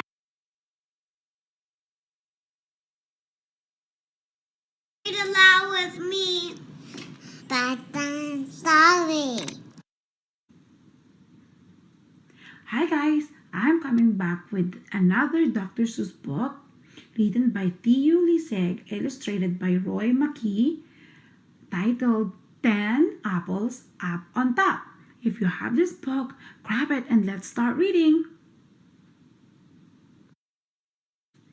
10 Apples Up on Top by Dr. Seuss, written by Theo Liseg, illustrated by Roy McKee. 1 apple up on top. 2 apples up on top. Look, you, I can do it too. Look, see, I can do 3. You can do 3, but I can do more. You have 3, but I have 4. Look, see now, I can hop with 4 apples up on top. And I can hop up on a tree with 4 apples up on me. Look here, you two. See here, you two. I can get 5 on top. Can you? I am so good, I will not stop. 5, now 6, now 7 on top. 7 apples up on top. I am so good, they will not drop. 5, 6, 7, fun, fun, fun. 7, 6, 5, 4, 3, 2, 1. But see, we are as good as you. Look, now we have 7 too. And now, see here, 8 on top. 8 apples up. Not one will drop. But I can do 9 and hop and drink. You cannot do this, I think. 9 is very good, but then, come on and we'll make it 10. Look, 10 apples up on top. We are not going to let it drop. The end. I hope that you guys like it and tune in for another Dr. Seuss book or any other book. And thank you guys for watching and listening. See you next time. Thank you for watching. Don't forget to subscribe. Read aloud with me. Bedtime story. Hi guys. For today's book, we are going to read Brown Bear, What Do You See? By Eric Carle and Bill Martin Jr. If you guys have this book, grab it and let's start reading. Brown Bear, What Do You See? By Eric Carle and Bill Martin Jr. Brown Bear, what do you see? I see a red bird looking at me. Red bird, what do you see? I see a yellow duck looking at me. Yellow duck, what do you see? I see a blue horse looking at me. Blue horse, what do you see? I see a green frog looking at me. Green frog, what do you see? I see a purple cat looking at me. Purple cat, what do you see? I see a white dog looking at me. White dog, what do you see? I see a black sheep looking at me. Black sheep, what do you see? I see a goldfish looking at me.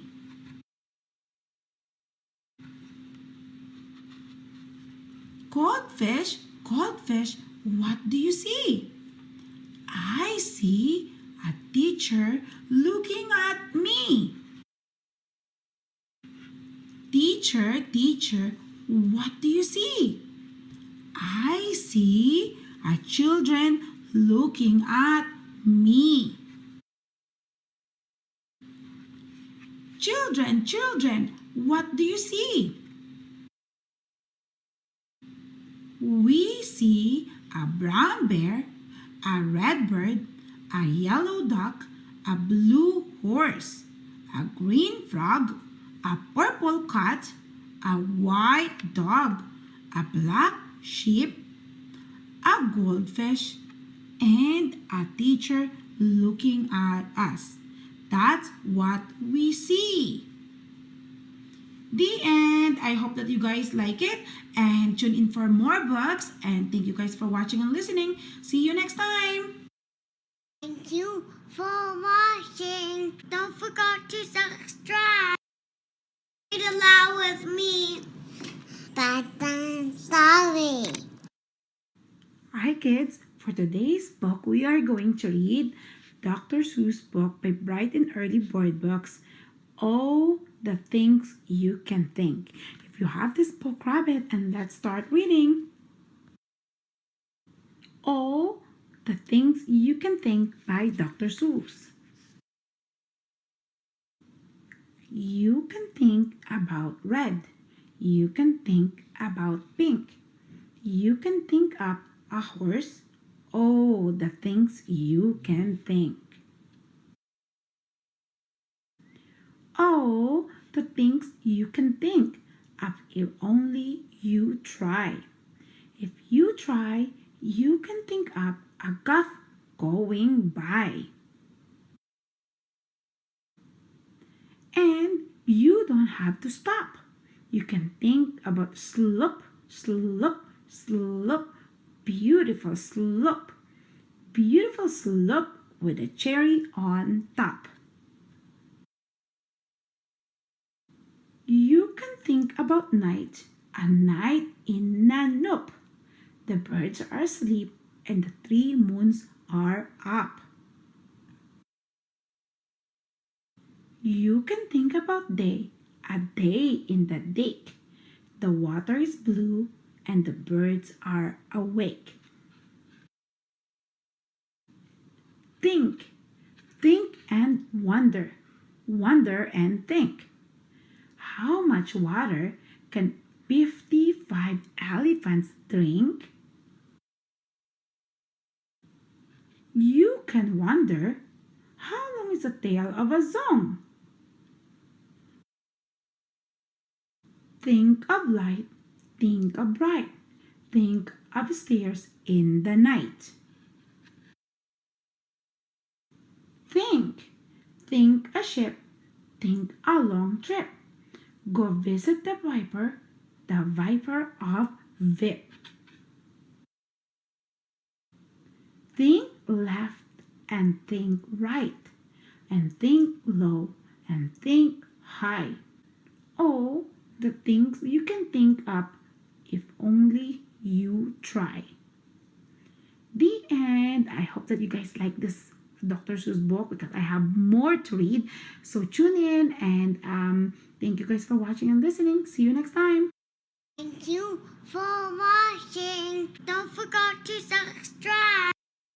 Read aloud with me. Bedtime story. Hi guys. For our book for today, we are going to read "Cause I Love You" by John Carr, illustrated by Daniel Howard. If you guys have this book, grab it and let's start reading.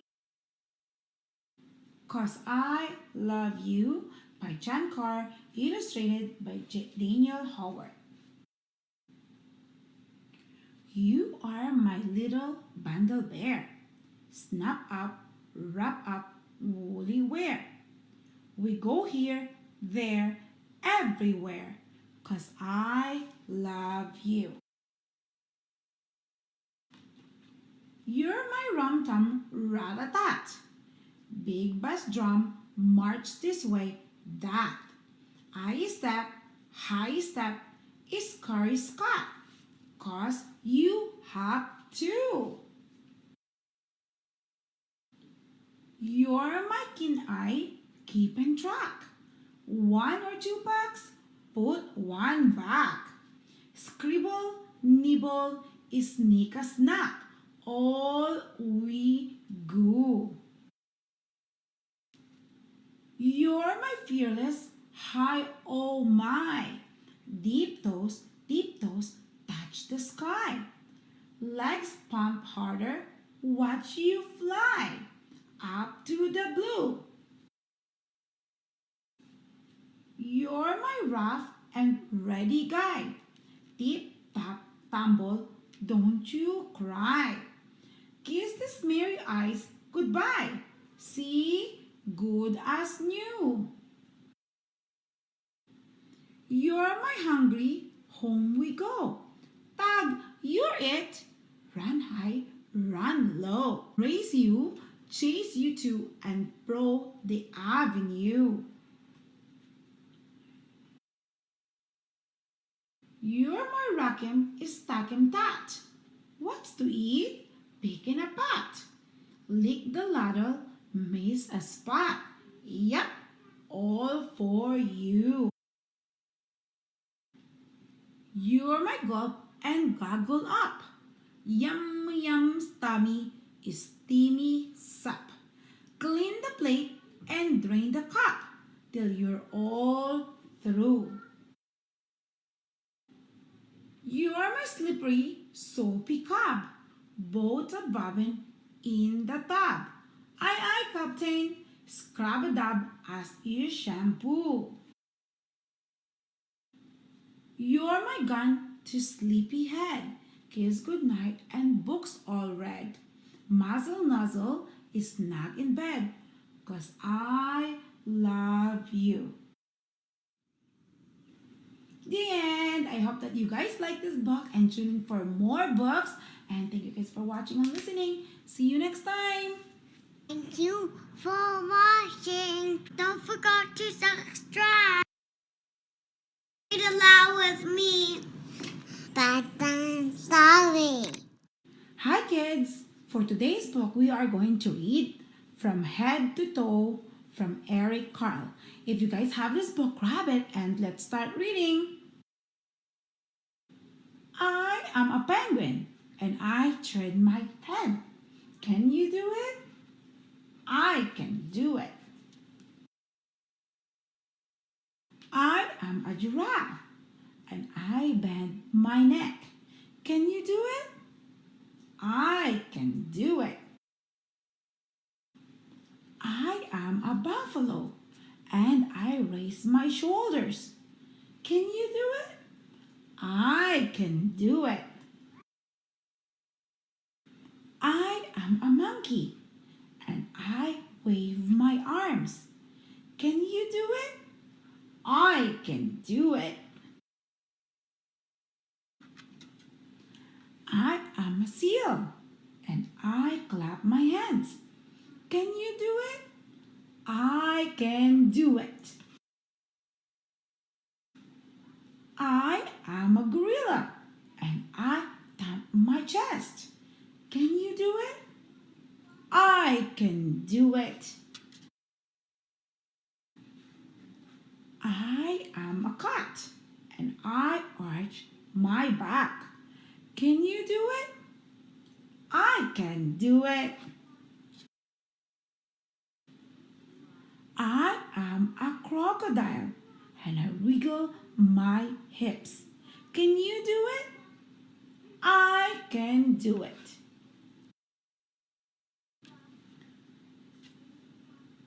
I am a camel and I bend my knees. Can you do it? I can do it.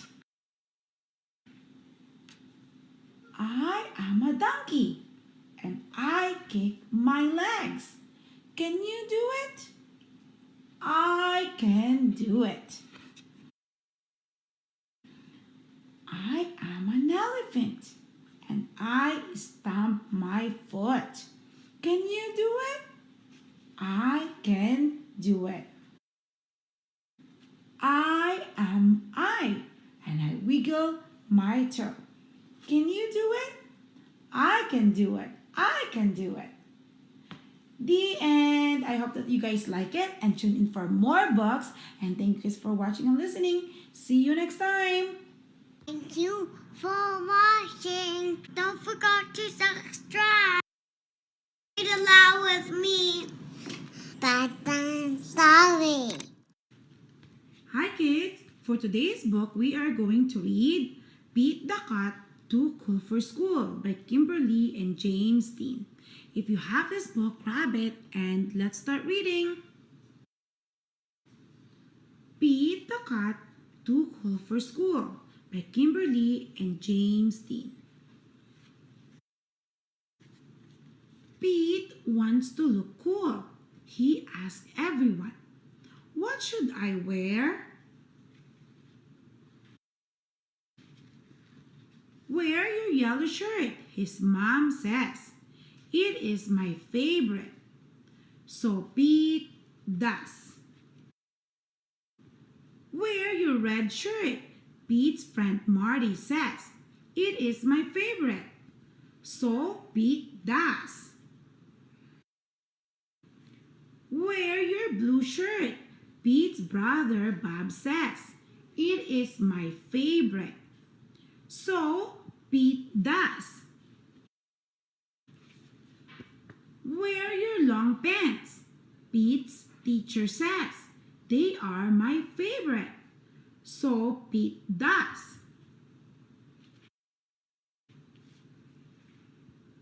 Wear the shorts with the fish.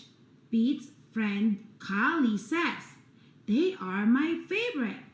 So Pete does.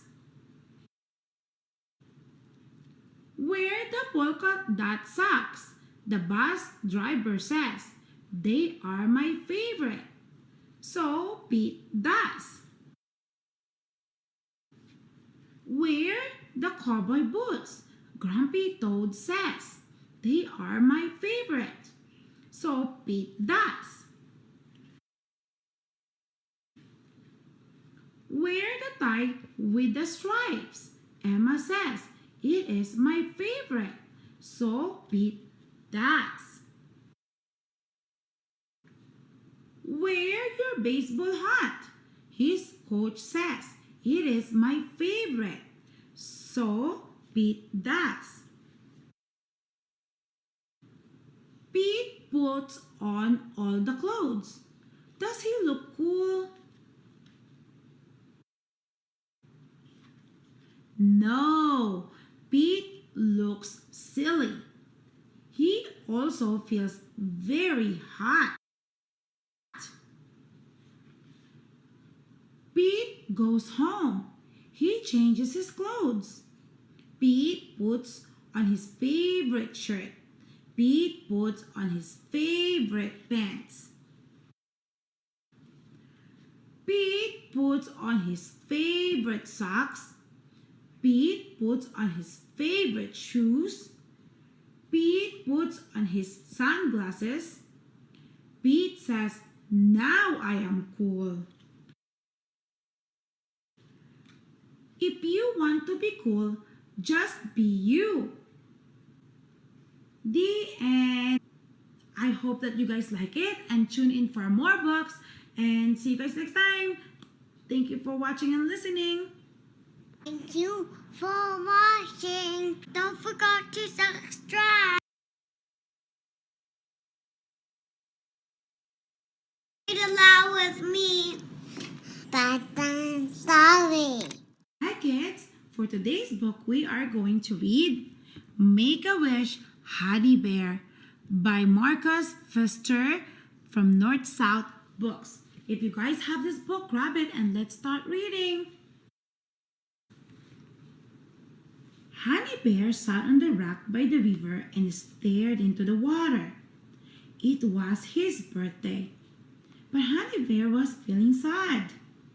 Only his mother had wished him a happy birthday this morning. Everyone else has disappeared without a trace. Had they forgotten? Suddenly, he heard his mother call, "Come here, little birthday bear." He headed towards her, then he stopped on his tracks. Surprise! There in the clearing stood his father, his grandmother and grandfather, his sister and his brother, his cousin and his best friend. His mother gave him a big hug.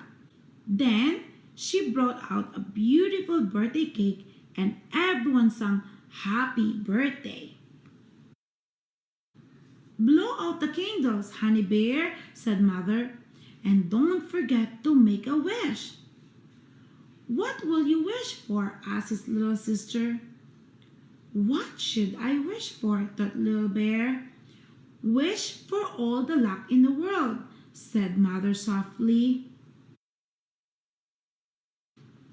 "Wish for many good friends," said his brother, giving Honey Bear a friendly slap on the back.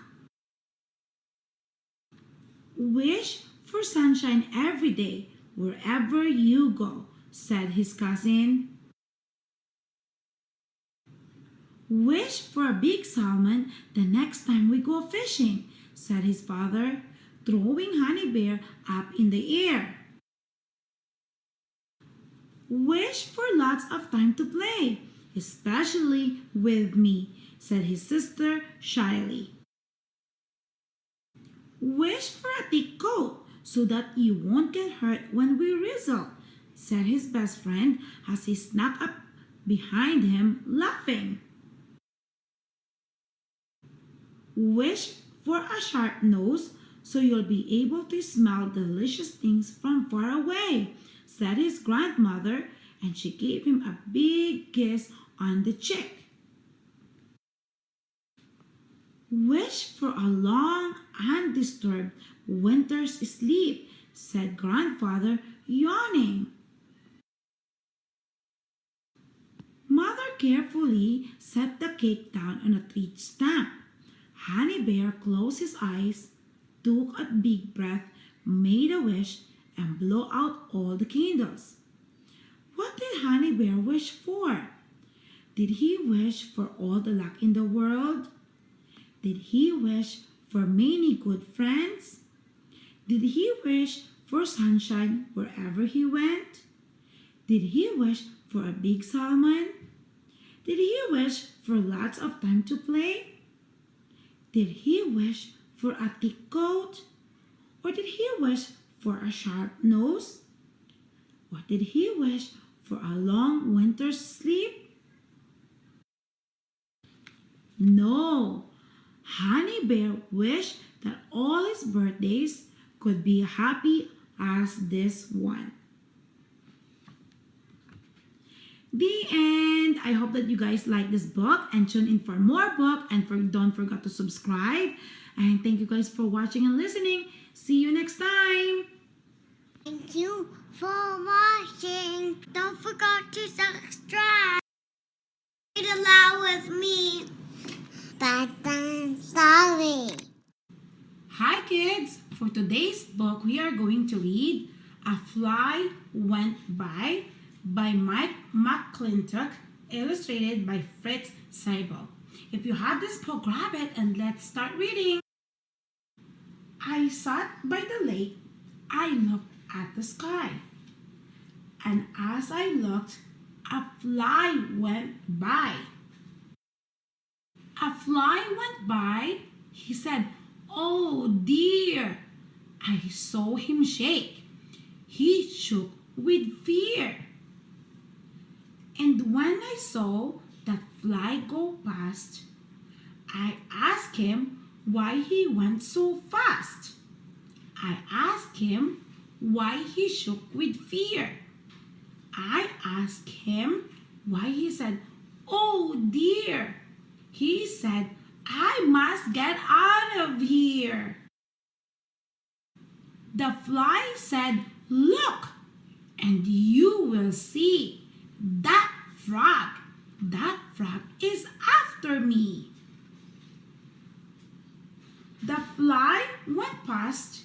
The frog came fast. I asked the frog, I asked him, why? Why do you want to get that fly? The frog said, "Me? I want no fly, but I must hop, and this is why." "That cat," he said, "just look and see. That cat," he said, "is after me." Then he was gone with one big hop. The can ran up, and I said, "Stop! Now, stop, stop, stop." I told the cat, "Do not pick on the frog like that." The cat said, "Look, I want no frog. I have to get away from dog." So the fly ran away in the fear of the frog, who ran from the cat, who ran from the dog. One ran from the other ran too. From one who came after, now what could I do? Away past the lake went the fly and the frog. Away past the lake ran the cat and the dog. They went past the shed and they went up a hill. I ran and I said, "I will stop them. I will." The fly doesn't know that the frog is not mad. The frog does not know that the cat is not bad. The cat runs in fear of the dog, I can tell. If I can stop him, then all will be all well. I run a lot. I run so fast. I came up to the dog at last. Now stop, I said. You are the one who did all this. Why do you run? Why do you want to bite that cat? Oh, you are bad to be like that. The dog said, no, that is not so. I want no cat. The cat can go. I do not want to bite the cat. I run to get away from that. That pig. That pig, he said, look back and see. She likes to bite and she wants me. So the fly ran away in fear of the frog, who ran from the cat, who ran from the dog. The dog ran away in fear of the pig. My, she was mad, and was she big. I said to the pig, so you are the one in back all of this. Now, why do you run? Now, why should a pig bite a dog? I said. And why are you mad? Are you out of your head? The pig said, I am not out of my head. See what is after me. Look, she said. That cow will hit me, said the pig. Those things up on her head are big. So the pig ran past. She ran past fast. Then the cow ran up, and the little cow too. I said, now what got into you? Do not pick on the pig, you too. The cow said, pig? The pig can go. That is not why we ran. Oh no. But someone bad has made us run. He wants to kill my little one. I asked the cow, who wants to kill your little one? Why, no one will. The cow said, look, up on the hill. The fox is there. He comes to kill. The cow and the little cow ran past. All full of fear, they ran past fast. So the fly ran away in fear of the frog, who ran from the cat, who ran from the dog. The dog ran away from the pig, and now the pig ran away in fear of the cow. They came to the woods, and there was a tent, but they did not stop. In and out they all went. And last came the fox, so he was the one who made them all fear and made them all run. Yes, he was the one who was bad, I could tell. If I could stop him, then all would be well. I told the fox, oh, shame on you. Oh, shame, shame, shame for what you do. You want to kill the little cow? You stop, or I will whip you now. The fox said, now what did I do? Why do you say, oh, shame on you? I tell you, I would never kill that little cow. I never will. The fox said, this is why I ran. Back in the woods, I saw a man. He had a gun. He wants to get me. Let me run. So the fly ran away in the fear of the frog, who ran from the cat, who ran from the dog and the pig and the cows. They all ran. And then came the fox, who ran from the man. They came to the house and went down the hall. And when they went out, there was a big wall. But that did not stop them. Oh no, not at all. They ran and they ran. They came to a town. They went up one way and then they went down. They went up one way and then down another.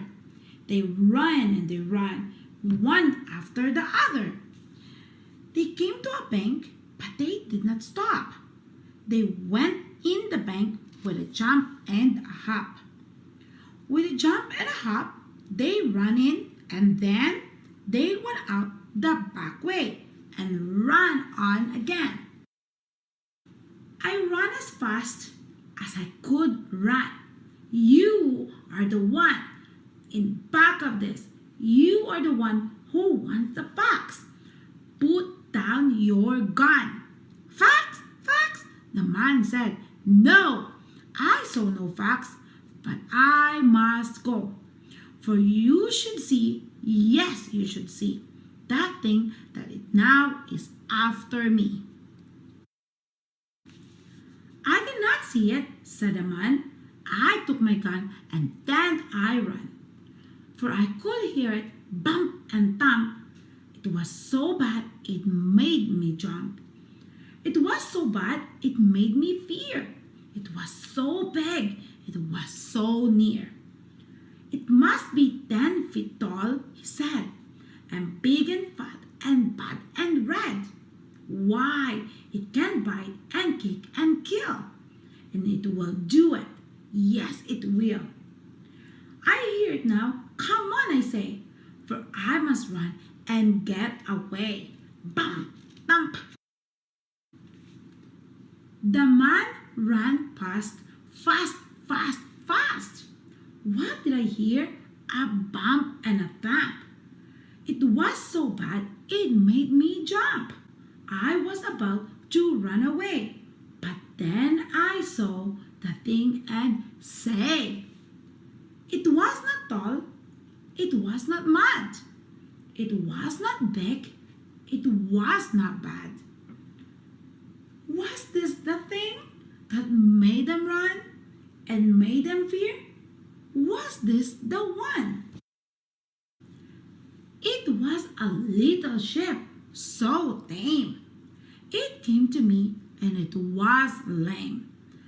I saw what made the bump and the thump. I saw the thing that made them jump. The ship said, look at this thin con. I cannot get it off. I ran. I ran for help. I saw a man. I went to him, but then he ran. Why did he run away from me? I just want help, as you can see.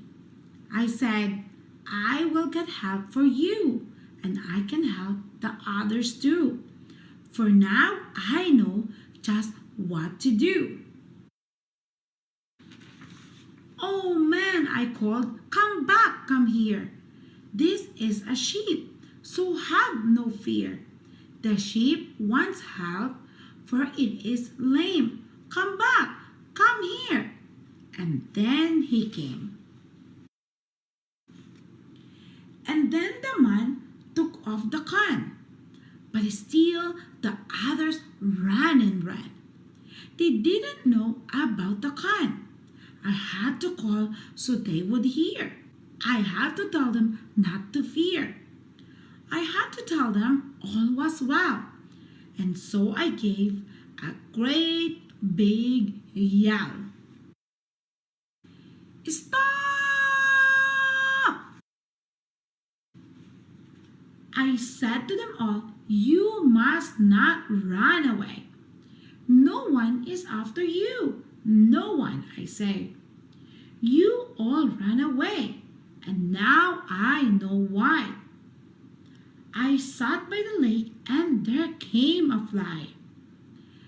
The fly ran away in fear of the frog, who ran from the cat, who ran from the dog. The dog ran away in fear of the pig, who ran from the cow. She was so big. The cow ran away from the fox, who ran as fast as he could in fear of the man. That man heard a thump, and away he ran. It was just a sheep with an old tin gun. I looked at them all, and then I could tell they all had no fear, and now all was well. They all went away, they all waved goodbye. So I sat by the lake and looked at the sky. The end. I hope you guys like it. And tune in for more books from Dr. Seuss collection. Thank you guys for watching and listening. See you next time. Thank you for watching. Don't forget to subscribe. Read aloud with me.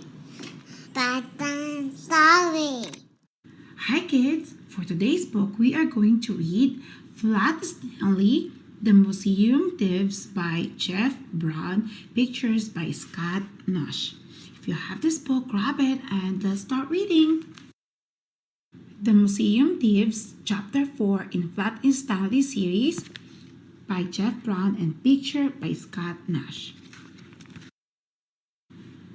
Mr. and Mrs. O.J. Dart lived in an apartment above the lamb chops. Mr. Dart was an important man, the director of the famous Museum of Art downtown in the city. Stanley Lambchop had noticed in the elevator that Mr. Dart, who was ordinarily a cheerful man, had become quite gloomy, but he had no idea what the reason was.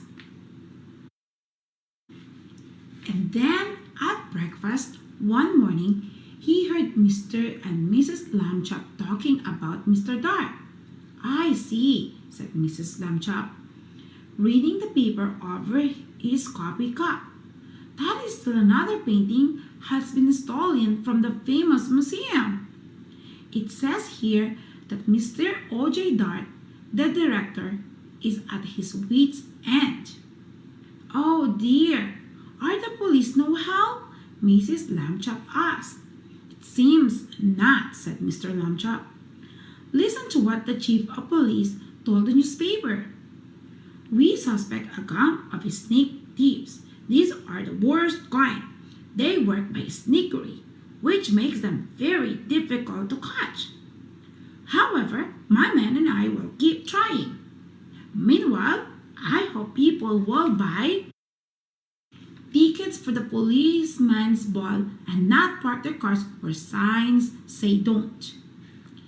The next morning, Stanley Lambchop heard Mr. Dart talking to his wife in the elevator. "These sneak thieves work at night," Mr. Dart said.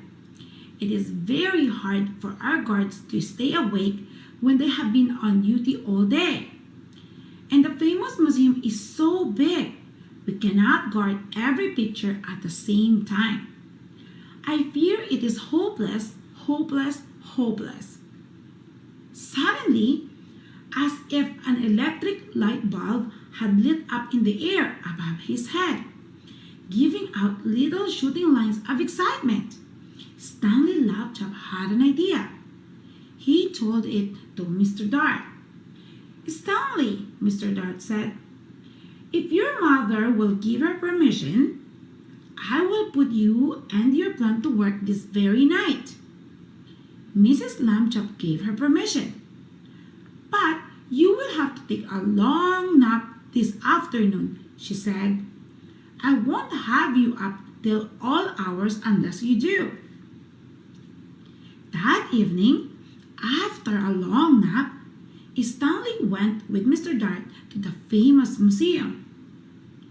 Mr. Dart took him into the main hall where the biggest and the most important paintings were hung. He pointed to the huge painting that showed a bearded man wearing a fluffy velvet hat, playing a violin for a lady who lay on a couch. There was a half-man, half-horse person standing behind them, and 3 fat children with wings were flying around above. That, Mr. Dart explained, was the most expensive painting in the world. There was an empty picture frame on the opposite wall. We shall hear more about that later on. Mr. Dart took Stanley into his office and said, "It is time for you to put on a disguise." "I already thought of that," Stanley Longchop said, "and I brought one. My cowboy suit. It has a red bandana that I can tie over my face. Nobody will recognize me in a million years." "No," Mr. Dart said.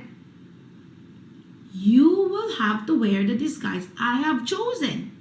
From a closet, he took a white dress with a blue sash, a pair of shiny little pointed shoes, a wide straw hat with a blue band that matched the sash, and a wig and a stick. The wig was made of blonde hair, long and done in the ringlets. The stick was carved at the top, and it, too, had a blue ribbon on it. "In this shepherdess disguise," Mr. Dart said, "you will look like a painting that belongs in the main hall. We do not have cowboy pictures in the main hall."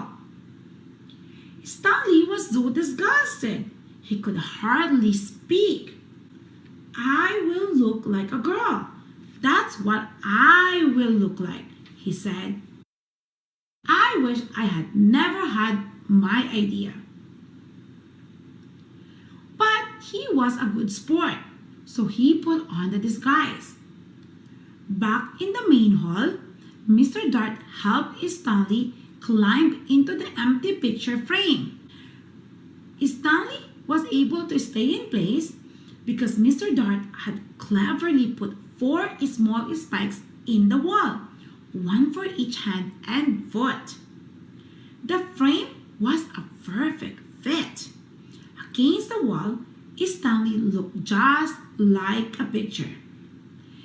"Except for one thing," Mr. Dart said. "Shepherdesses are supposed to look happy. They smile at their sheep and at the sky. You look first not happy, Stanley." Stanley tried hard to get a faraway look in his eyes and even to smile a little bit. Mr. Dart stood back a few feet and stared at him for a moment. "Well," he said, "it might not be an art, but I know what I like." He went off to make sure that certain other parts of Stanley's plan were taken care of, and Stanley was left alone. It was very dark in the main hall. A little bit of moonlight came through the windows, and Stanley could just make out the world's most expensive painting on the opposite wall. He felt as though the bearded man with the violin and the lady on the couch and the half-horse person and the winged children were all waiting, as he was, for something to happen. Time passed and he got tired and tired. Anyone would be tired this late at night, especially if he had to stand in a picture frame balancing on the little spikes. Maybe they won't come, Stanley thought. Maybe the sneak thieves won't come at all. The moon went behind a cloud, and then the main hall was pitch dark. It seems to get quieter too with the darkness. There was absolutely no sound at all. Stanley felt the hair on the back of his neck prickle beneath the golden curls of the wig. Crick. The creaking sound came from right out in the middle of the main hall, and even as he heard it, Stanley saw in the same place a tiny yellow glow of light. The creaking came again, and the glow got bigger. A trapdoor had opened in the floor, and two men came through it into the hall. Stanley understood everything all at once. This must be the sneak thieves. They had a secret trapdoor entrance into the museum from outside. That was why they had never been caught. And now, tonight, they were back to steal the most expensive painting in the world. He held very still in his picture frame and listened to the sneak thieves. "This is it, Max," said the first one. "This is where we art robbers for a sensational job while the civilized community sleeps." "Right, Luther," said the other man. "In all this great city, there is no one to suspect us." "Ha ha," thought Stanley Lamchop. "That's what you think." The sneak thieves put down their lantern and took the world's most expensive painting off the wall. "What would we do to anyone who tried to capture us, Max?" the first man asked. "We would kill him. What else?" his friend replied. That was enough to frighten Stanley, and he was even more frightened when Luther came over and stared at him. "This sheep girl," Luther said. "I thought sheep girls were supposed to smile, Max. This one looks scared." Just in time, Stanley managed to get a faraway look in his eyes again and to smile, sort of. "You're crazy, Luther," Max said. "She's smiling. And what a pretty little thing she is, too." That made Stanley furious. He waited until the sneak thieves had turned back to the world's most expensive painting, and he shouted in his loudest, most terrifying voice, "Police! Police! Mr. Dart, the sneak thieves are here!" The sneak thieves looked at each other. "Max," said the first one very quietly, "I think I hear the sheep girl yell." "I think I did too," said Max in a quavery voice. "Oh boy, yelling pictures. We both need a rest." "You'll get a rest all right," shouted Mr. Dart, rushing in with a chief of police and lots of guards and policemen behind him. "You'll get arrested. That's what. Ha ha ha ha." The sneak thieves were too mixed up by Mr. Dart's joke and too frightened by the policeman to put up a fight. Before they knew it, they had been handcuffed and led away to jail. The next morning, in the office of the chief of police, Stanley Lamchop got a medal. The day after that, his picture was in all the newspapers. The end. I hope that you guys like it, and if you want to hear more story about Flat Stanley and his adventure, tune in and don't forget to subscribe.